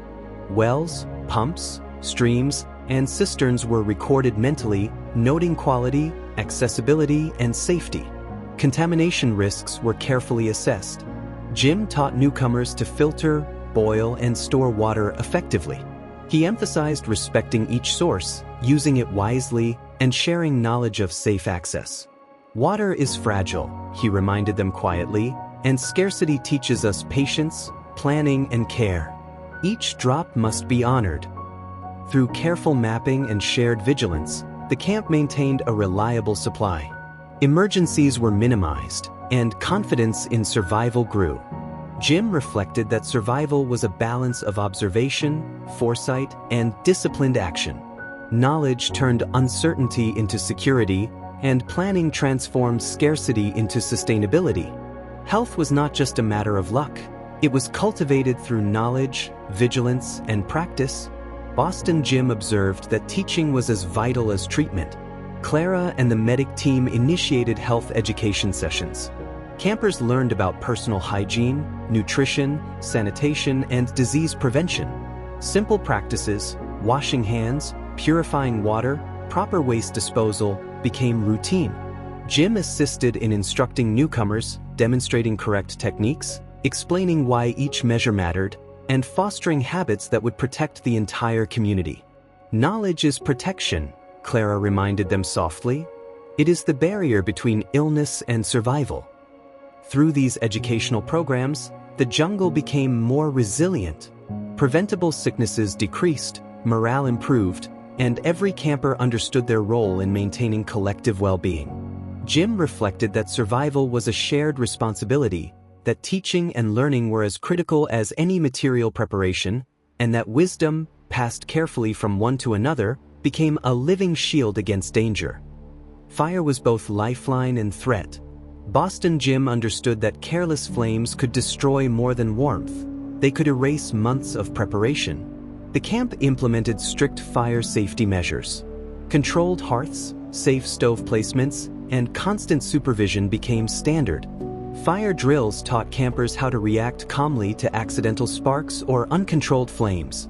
Jim instructed newcomers on fire management, monitoring fuel usage, keeping exits clear, and understanding wind and smoke patterns. He emphasized vigilance, responsibility, and collective awareness. Fire can save us or harm us, he reminded them quietly, but respect and preparation determine which outcome prevails. Through these measures, the camp minimized accidents and maintained trust in shared spaces. Safety became as much a practice as survival skills, embedded in daily routines and communal habits. Jim reflected that foresight and discipline could turn potential danger into manageable risk, that vigilance, knowledge, and shared responsibility were as vital as any physical resource in sustaining life. Winter transformed the city into a silent, icy landscape. Boston Jim understood that movement was both necessity and danger. The camp needed mobility to gather resources, maintain connections, and ensure safety. Seasoned campers organized patrols to monitor supply caches, check distant shelters, and observe surrounding neighborhoods. Routes were planned to avoid hazards, and communication signals were established for emergencies. Jim guided newcomers through the principles of safe movement, traveling in pairs, observing patterns of authority, and maintaining awareness of weather and terrain. Every step was deliberate, every decision informed by experience. Mobility is survival, he reminded them, but wisdom determines whether it sustains or risks life. Through disciplined patrols and coordinated movement, the camp ensured that essential supplies reached their destinations, that vulnerable members were supported, and that potential dangers were anticipated. Jim reflected that survival was not static, it was a constant balance of action, caution, and adaptation, and that careful movement in winter months was as critical as fire, food, and shelter. Survival was not merely finding resources, it was understanding them, preserving them, and distributing them wisely. Boston Jim recognized that this knowledge needed to be passed on. Experienced campers began mentoring newcomers in advanced resource management, how to rotate caches, ration efficiently, and anticipate future scarcity. how to prioritize the most vulnerable while maintaining fairness. Jim demonstrated careful record-keeping, strategic allocation, and the subtle judgment required to balance immediate needs against long-term sustainability. Resources are finite, he reminded them softly, but wisdom in management makes them last, protects lives, and strengthens the community. Through mentorship, knowledge became a living system. Every camper learned to make informed decisions, reducing waste and preventing crises. The camp became resilient not only because of stored goods, but because of the shared understanding of how to use them wisely. Jim reflected that the essence of survival was teaching, learning, and passing knowledge forward, a cycle of guidance that fortified the jungle for years to come. Even in the strongest communities, tension could arise. Boston Jim understood that harmony was as essential to survival as food, fire, or shelter. Mother Jones and the council established clear methods for conflict resolution. Disputes over resources, responsibilities, or personal grievances were addressed calmly. Campers were encouraged to speak, to listen, and to reach consensus whenever possible. Jim learned that patience, empathy, and fairness could prevent small disagreements from escalating. The community held regular meetings to discuss concerns, adjust rules, and reinforce shared values. Survival is strengthened by unity, he thought, and unity requires understanding, respect, and the courage to listen. Through these practices, the jungle maintained cohesion. Members trusted one another, felt valued, and contributed willingly. Social bonds became a form of protection, shielding the camp from internal strife even as external challenges pressed in. Jim reflected that true resilience was not only in systems and skills, but in the quiet cultivation of trust, cooperation, and shared responsibility among people. Even in scarcity, opportunity existed. Boston Jim observed that resources could flow where they were most needed, if networks were understood and relationships cultivated. The camp engaged in winter trading with neighboring jungles. Food, firewood, tools, and labor were exchanged based on need and skill. Barter became a lifeline, allowing each community to balance shortages and surpluses. Jim taught newcomers how to negotiate fairly, record exchanges, and maintain trust. He emphasized reciprocity, honesty, and the subtle art of timing trades for maximum benefit. Trade is more than goods, he reminded them quietly. It is trust, communication, and the careful weaving of relationships that sustain life. Through these barter networks, the jungle accessed resources it could not produce internally. Skills and knowledge circulated as readily as material goods, strengthening bonds and resilience across communities. Jim reflected that survival extended beyond the boundaries of a single camp. Cooperation, shared wisdom, and careful negotiation created a safety net that spanned the rails, streets, and winter nights. Each winter taught new lessons. Boston Jim knew that shelters, while functional, could always be improved. Under Boxcar Willie's guidance, campers reinforced structures. Extra insulation layers were added, draft points sealed, and ventilation improved to maintain warmth while reducing smoke. Floors were raised with pallets to prevent moisture, and communal spaces were arranged to maximize shared heat. Jim guided newcomers in these enhancements, explaining why each adjustment mattered, demonstrating techniques, and encouraging careful observation. Every improvement counts, he said quietly. Even small changes can save lives and preserve morale. Through these reinforcements, the camp weathered harsher storms with greater ease. Comfort increased, stress decreased, and the sense of security strengthened. Jim reflected that survival was a continuous process of learning and adaptation, that every winter brought insight, and every improvement, no matter how minor, built resilience and community trust. Food was fleeting. Boston Jim realized that gathering alone was not enough. Preserving it became a matter of survival. The camp developed methods for extending the life of perishable items. Smoking and drying meats, storing grains in airtight containers, fermenting vegetables, and carefully rotating stock. Every process was shared and taught to newcomers. Jim demonstrated techniques, emphasizing hygiene, timing, and careful observation. Even small mistakes could spoil supplies, so attention to detail was crucial. Preservation is patience, he reminded them, and patience is life. Through these methods, the camp reduced waste, maximized resources, and ensured sustenance through long winters. Every preserved item was a testament to foresight, skill, and collective effort. Jim reflected that survival was as much about planning for the future as responding to the present. Knowledge transformed scarcity into reliability and effort into safety. Water was life, but also risk. Boston Jim knew that polluted water could undo all other efforts. The camp implemented strict procedures to secure and protect water sources. Wells were covered, streams monitored, and storage containers cleaned meticulously. Filtration, boiling, and careful rationing became routine. Jim taught newcomers how to test water, identify contamination signs, and maintain hygiene in storage. Awareness of seasonal changes and urban hazards ensured reliability. Water is fragile, he reminded them softly, but knowledge and care can safeguard it. Through these measures, the camp maintained health, prevented disease, and fostered confidence. Clean water became both a symbol and a tool of survival. Jim reflected that vigilance, discipline, and shared responsibility transformed risk into security.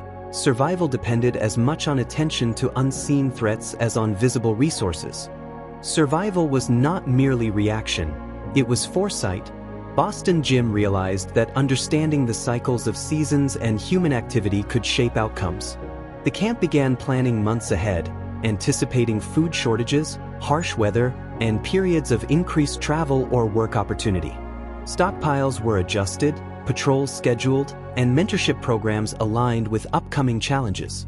Jim taught newcomers to read signs in nature, track patterns in urban activity, and predict potential risks. Decisions were no longer daily improvisations, but part of a strategic rhythm. Planning is a form of protection, he said softly, and understanding the future allows us to endure it more effectively. Through seasonal forecasting, the camp avoided crises, optimized labor, and strengthened its resilience. Every member contributed observations, creating a shared knowledge base that guided action. Jim reflected that survival was a living strategy, a continuous dance between anticipation, preparation, and communal effort. Each season a test, each plan a shield. Shelters were more than protection. They were expressions of knowledge, resourcefulness, and care. Boston Jim understood that passing this skill forward ensured the community's continued survival. Under Boxcar Willie's guidance, advanced shelter-building techniques were taught. Layered insulation, airflow optimization, moisture control, and modular design allowed shelters to withstand harsher winters. Jim guided newcomers through hands-on exercises, explaining why each detail mattered, demonstrating construction methods, and encouraging careful observation and adaptation. A shelter is a living system, he reminded them softly, and learning to build it wisely is learning to preserve life itself. Through this mentorship, the camp's capacity grew. Newcomers became competent builders, reinforcing the network of shelters and increasing communal security. Jim reflected that teaching, observation, and thoughtful adaptation were the foundations of resilience. Knowledge shared was protection multiplied, extending survival beyond any single generation. Cold could weaken the body silently. Boston Jim understood that constant vigilance over health was essential to enduring the harsh months. The camp established daily health checks. Temperatures, signs of frostbite, early illness, and overall wellness were monitored carefully. Preventive measures like layering clothing, maintaining nutrition, and checking shelters became routine. Jim assisted in teaching newcomers to observe symptoms early, respond promptly, and support fellow campers. Even small interventions could prevent serious illness. Health is as much attention as medicine, he reminded them softly, and observation can save more than panic ever could. Through consistent monitoring, the camp reduced sickness and increased resilience. Each camper became attentive not only to their own well-being but to that of others. Jim reflected that survival was a tapestry woven from care, observation, and shared responsibility, each act of attention a thread that strengthened the whole community. The rails were arteries of connection. Boston Jim realized that extending the network was as vital as storing supplies. The camp coordinated with distant jungles and experienced riders to map new routes. Safe boarding points, train schedules, and communication signals were shared. Seasonal patterns and risks were carefully noted. Jim taught newcomers to navigate these extended networks, observing train types, timing movements, and coordinating with allies along the route. Knowledge became both protection and opportunity. The rails carry more than cargo, he reminded them softly. They carry survival, knowledge, and community. Through careful coordination, resources flowed more efficiently, information traveled faster, and the camp strengthened ties with other communities. Mobility became strategic, not just necessary. Jim reflected that survival extended beyond local boundaries. Cooperation across distances amplified resilience, and the jungle thrived because movement was guided by wisdom. Knowledge was as valuable as food or firewood. Boston Jim observed that survival depended on shared skills as much as shared resources. The camp organized workshops where experienced members taught newcomers practical skills. Fire starting techniques, shelter reinforcement, foraging strategies, repair of tools, and hygiene practices were all shared openly. Jim led sessions on strategic resource management, demonstrating rationing methods, cache maintenance, and careful observation of urban and rural environments. Teaching is preservation, he reminded them softly, and each skill shared strengthens not just the individual, but the whole community. Through these workshops, knowledge spread rapidly. Newcomers became confident, self-reliant, and able to contribute to the camp's resilience. Each session reinforced trust, cooperation, and a culture of mutual support. Jim reflected that survival was a living education. Continuous learning, shared generously, ensured that the jungle remained strong and prepared for whatever challenges lay ahead. Preparation required reflection. Boston Jim understood that survival depended not only on gathering, but on reviewing and adjusting resources. The camp conducted seasonal audits. Every cache, storage container, and stockpile was examined for quantity, quality, and accessibility. Spoiled items were removed, rotations adjusted, and priorities recalculated. Jim guided newcomers through the audit process, teaching meticulous record-keeping, observation of potential risks, and strategic redistribution of supplies. Awareness preserves life, he reminded them softly, and understanding our resources ensures stability in uncertain times. Through these audits, the camp maintained efficiency, minimized waste, and strengthened confidence. Each member gained clarity on what was available, what was needed, and how to plan ahead.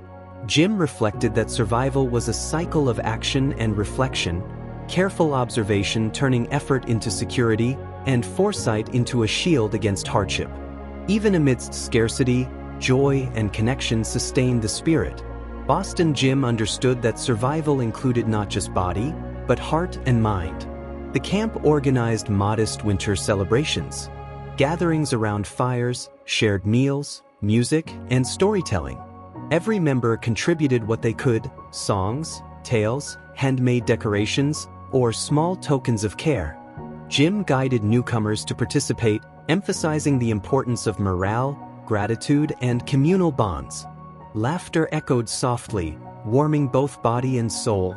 Resilience grows where hearts are nourished, he reminded them quietly, and community is strengthened through shared joy as much as shared labor. Through these celebrations, the jungle reinforced trust, cooperation, and social cohesion. Even in the harshest winter nights, moments of connection reminded everyone of purpose, humanity, and belonging. Jim reflected that survival was holistic, tending not only to physical needs, but to the subtle currents of emotion, culture, and shared experience that bound the community together. The city was both resource and obstacle. Boston Jim realized that survival required knowledge of every alley, market, and hidden patch of edibles. Experienced campers led sessions in advanced foraging, mapping locations of discarded food, wild edible plants, and safe access points. Timing was critical, knowing when markets emptied, when businesses discarded, and when patrols passed. Jim taught newcomers to navigate safely, to observe patterns, avoid danger, and record knowledge mentally. Maps were drawn, routes tested, and caches coordinated to maximize efficiency. Observation is as valuable as hands or legs, he reminded them softly, and knowledge of place transforms risk into sustenance. Through careful mapping and foraging, the camp expanded its ability to provide food reliably. Each member learned to contribute both physically and mentally, creating a living network of resources throughout the city. Jim reflected that survival was strategic, that skillful navigation, awareness, and shared intelligence were as critical as fire, shelter, or water in sustaining life. Unexpected dangers could arise at any moment. Boston Jim understood that preparation and practice could mean the difference between disaster and survival. The camp began conducting emergency drills, simulating fires, sudden storms, medical emergencies, and security threats. Each camper learned roles, routes, and contingency plans.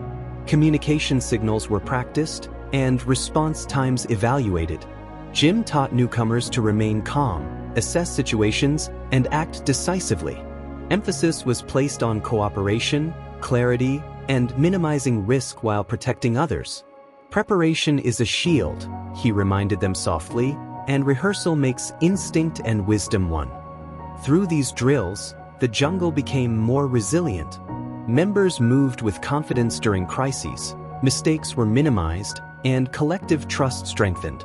Jim reflected that survival depended on foresight, repeated practice, and shared responsibility, that the calm execution of learned responses could preserve life even when danger arrived unbidden. Money was scarce, but value existed everywhere. Boston Jim realized that understanding the camp's barter system was crucial to survival and fairness. Experienced members taught newcomers the principles of trade within the jungle. Labor hours, skills, and goods were assigned value. Exchanges were recorded, reciprocity emphasized, and disputes resolved with fairness. Jim demonstrated practical examples, trading firewood for meals, repairing tools for favors, or exchanging knowledge for assistance. Every transaction was part of a living economy, reinforcing trust and mutual dependence. Economics is not just numbers, he reminded them softly. It is cooperation, understanding, and shared survival. Through mentorship, newcomers learned to navigate the barter system effectively. They contributed confidently, avoided conflicts, and strengthened the community's internal economy. Jim reflected that survival depended as much on social intelligence and fair exchange as on physical resources. Knowledge of the system ensured equity, cooperation, and the jungle's enduring stability. Winter demanded constant attention. Boston Jim understood that resources, once gathered, needed careful adjustment to meet shifting needs. The camp conducted redistributions. Food, firewood, and supplies were reallocated based on consumption, seasonal shortages, and member needs. Special attention was given to the elderly, the sick, and newcomers. Jim taught newcomers to observe patterns of use, anticipate shortages, and distribute fairly. The process was meticulous, ensuring no waste and no resentment. Redistribution is more than logistics, he reminded them softly. It is care, fairness, and preservation of trust. Through careful redistribution, the camp maintained balance.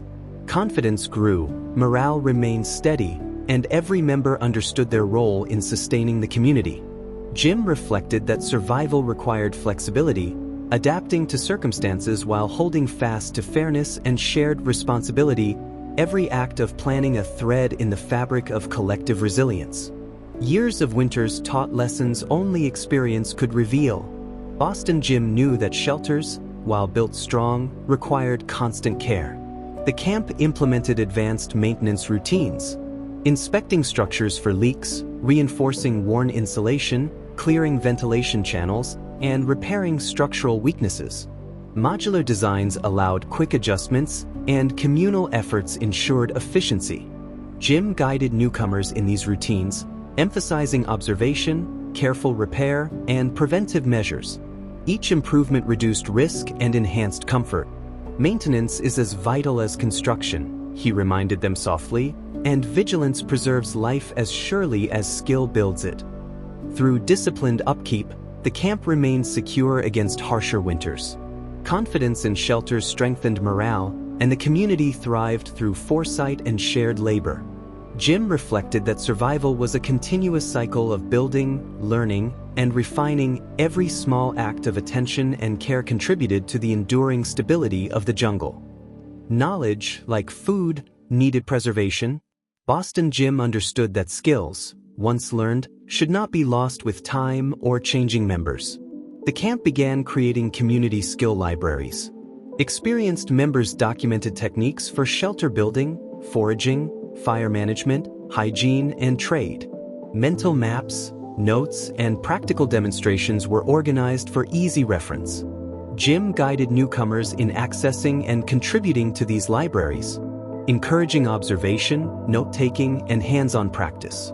Each lesson became part of a living archive, ready to guide future generations. Knowledge preserved is life preserved, he reminded them softly, and every skill shared strengthens the community beyond a single lifetime. Through these skill libraries, the jungle became self-sustaining. Newcomers gained confidence quickly, mistakes were reduced, and institutional memory ensured continuity even as members came and went. Jim reflected that survival was as much about protecting wisdom as resources, that foresight, documentation, and teaching were shields against uncertainty and loss. The city and wilderness offered resources, but only to those who observed carefully.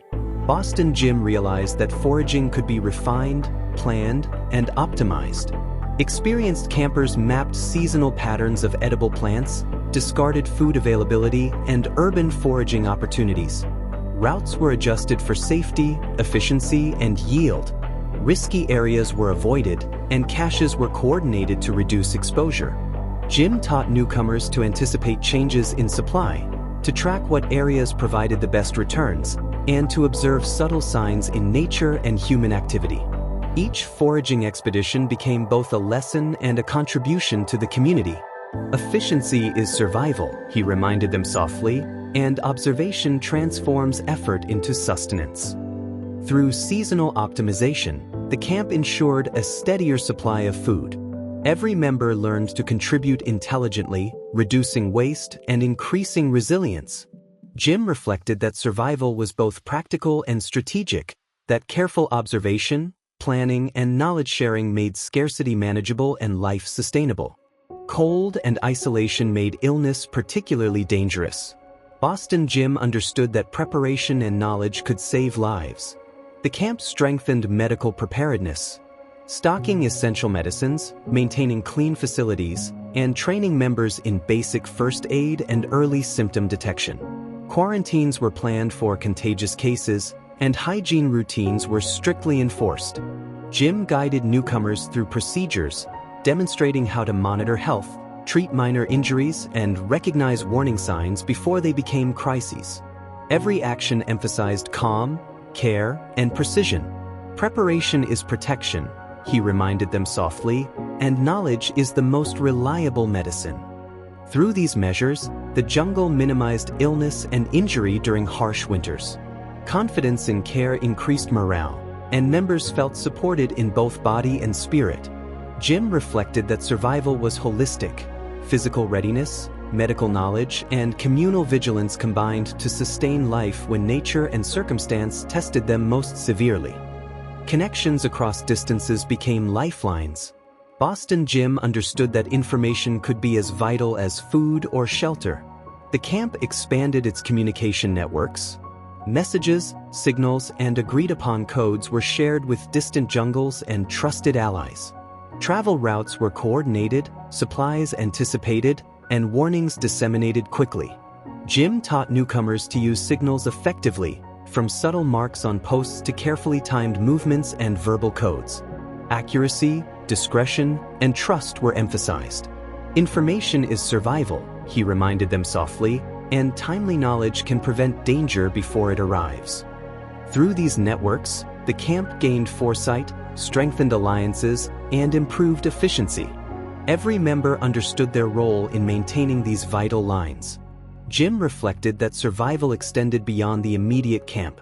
Communication created a web of awareness, resilience, and shared opportunity, ensuring the community could adapt to threats and changes far beyond its immediate surroundings.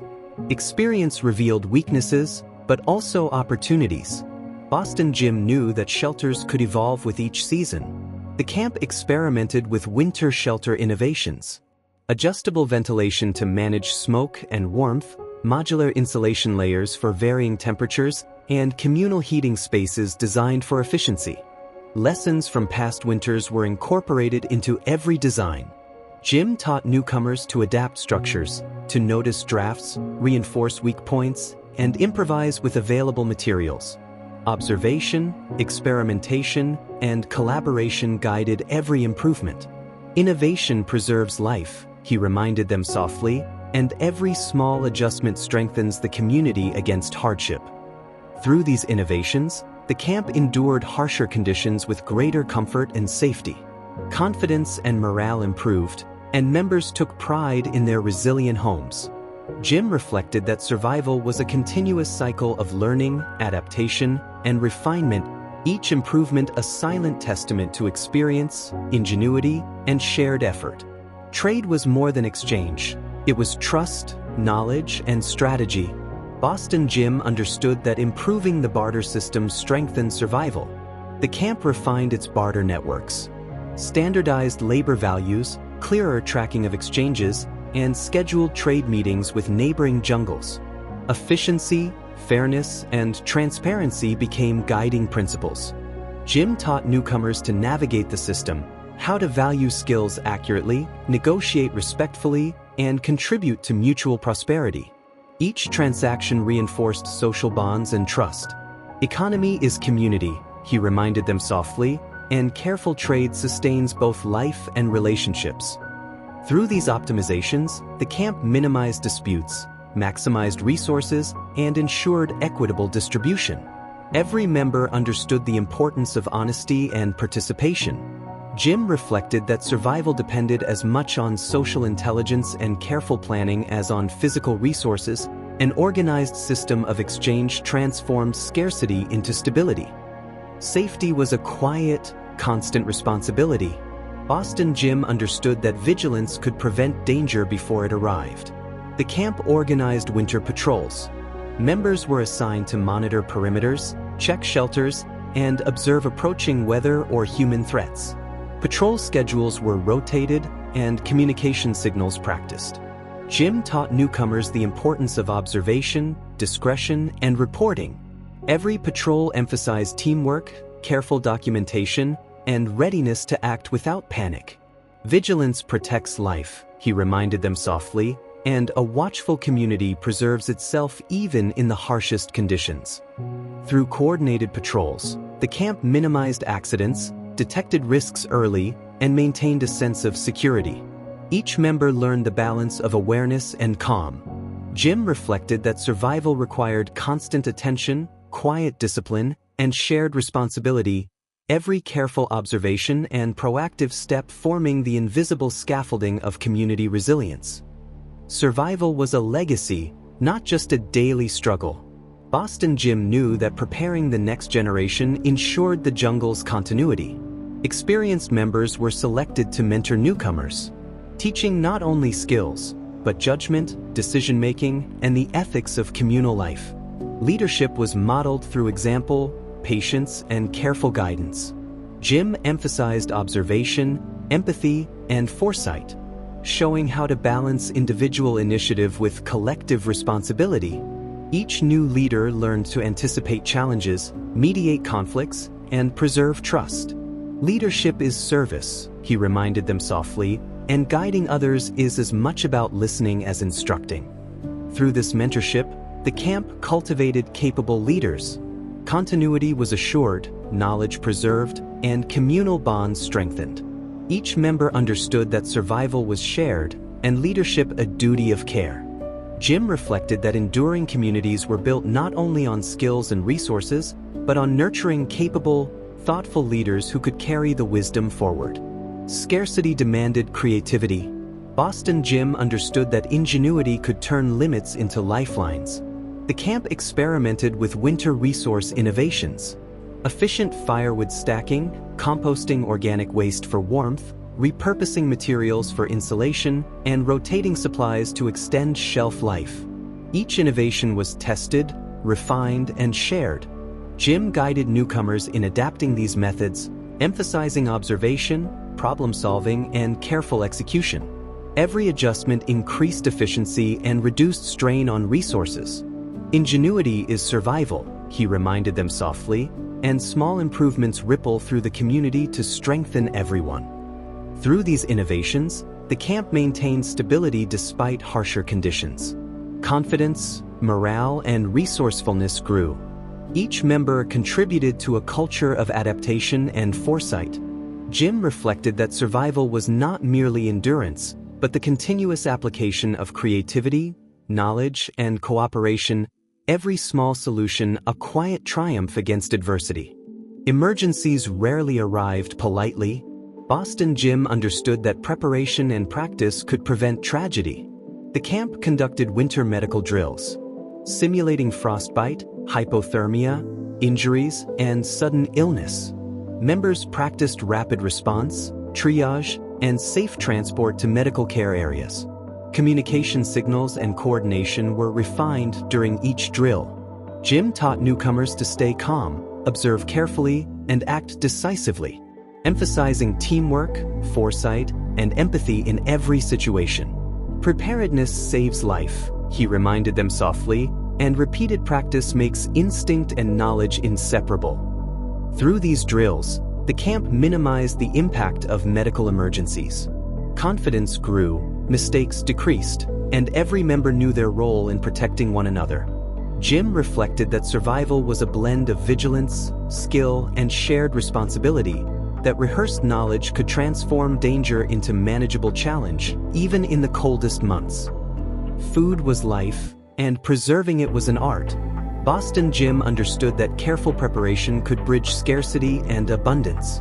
The camp refined seasonal food preservation techniques, drying, smoking, pickling, and careful storage in insulated caches. Rotation systems ensured freshness, and communal kitchens organized the distribution. Jim guided newcomers in these methods, teaching observation of spoilage signs, proper layering, and safe handling. Each member learned to contribute to a reliable, sustainable food system. Preservation is protection, he reminded them softly, and careful handling transforms what is available into life-sustaining abundance. Through these efforts, the camp secured nourishment for the cold months.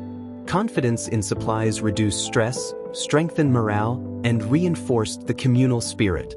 Jim reflected that survival depended on foresight, patience, and shared effort, every preserved morsel a small victory over uncertainty and hardship. Structures that once sheltered life now demanded careful attention. Boston Jim understood that prevention was as important as construction. The camp conducted advanced shelter inspections, checking insulation, structural integrity, ventilation, and moisture control. Weak points were reinforced, modular sections adjusted, and innovations from past winters applied. Jim taught newcomers to observe subtle signs of wear, to repair promptly, and to optimize shelters for both warmth and safety.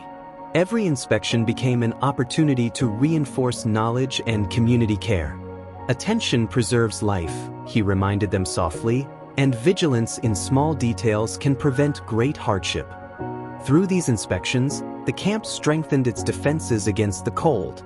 Confidence in living spaces enhanced morale, while shared responsibility fostered a culture of meticulous care.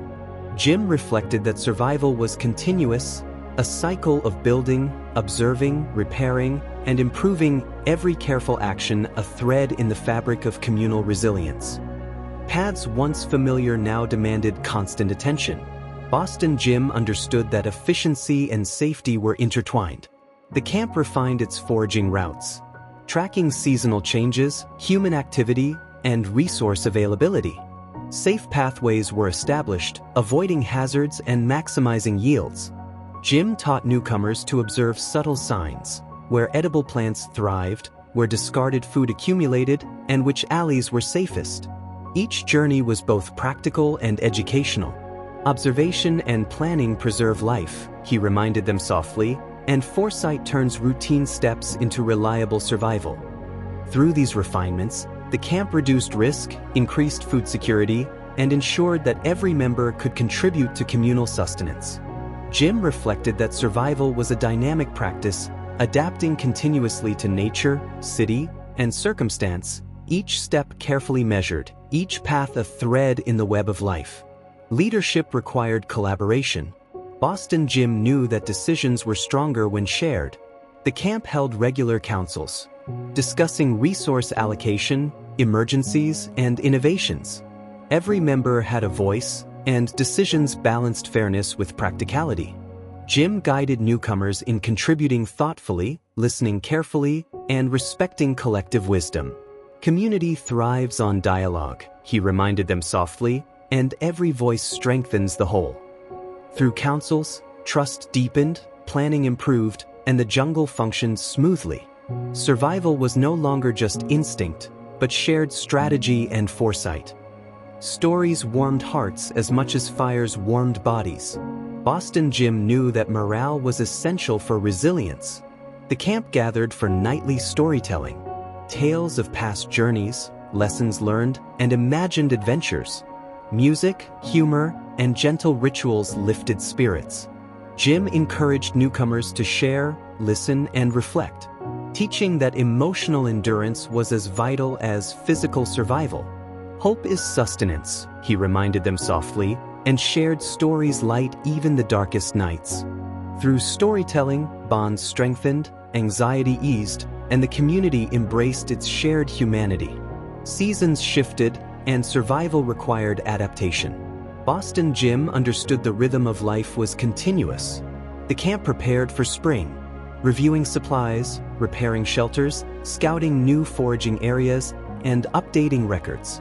Lessons from winter informed strategy for the months ahead. Jim taught newcomers to anticipate change, plan for renewal, and remain vigilant. Adaptation is life, he reminded them softly, and preparation transforms uncertainty into opportunity. Through careful preparation, the camp emerged resilient, confident, and ready to thrive as the seasons turned. Experience became legacy. Boston Jim understood that survival extended beyond his own life. The camp formalized mentorship programs, documenting techniques, teaching leadership, and sharing wisdom with newcomers.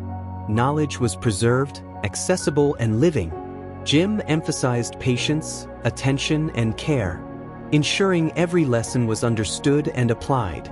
Wisdom sustains communities, he reminded them softly, and shared knowledge outlives scarcity. Through mentorship, continuity was assured. New members were confident, capable, and committed to the jungle's principles of cooperation and resilience. Years had passed, yet the lessons endured. Boston Jim sat quietly, observing the camp thriving through seasons and generations. Shelters stood firm, supplies were managed, skills shared, and the community moved with quiet confidence. Every member contributed, learned, and adapted. Jim reflected that survival was never just about endurance. It was knowledge, cooperation, vigilance, and care. Systems mattered more than scarcity, and shared wisdom created life beyond mere existence. This is the legacy, he whispered softly, that even in hardship, humanity, ingenuity, and compassion endure. As winter gave way to spring, the jungle stood as a testament. A community transformed by adversity into a resilient, intelligent, and compassionate society. And so, we leave Boston Jim and his community a testament to resilience, ingenuity, and shared humanity.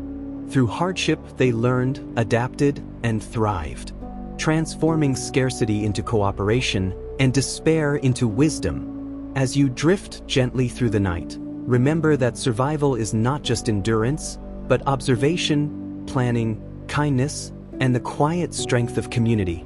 May their story remind us that even in the most challenging times, humanity endures, and that knowledge, compassion, and cooperation create light in the darkest moments.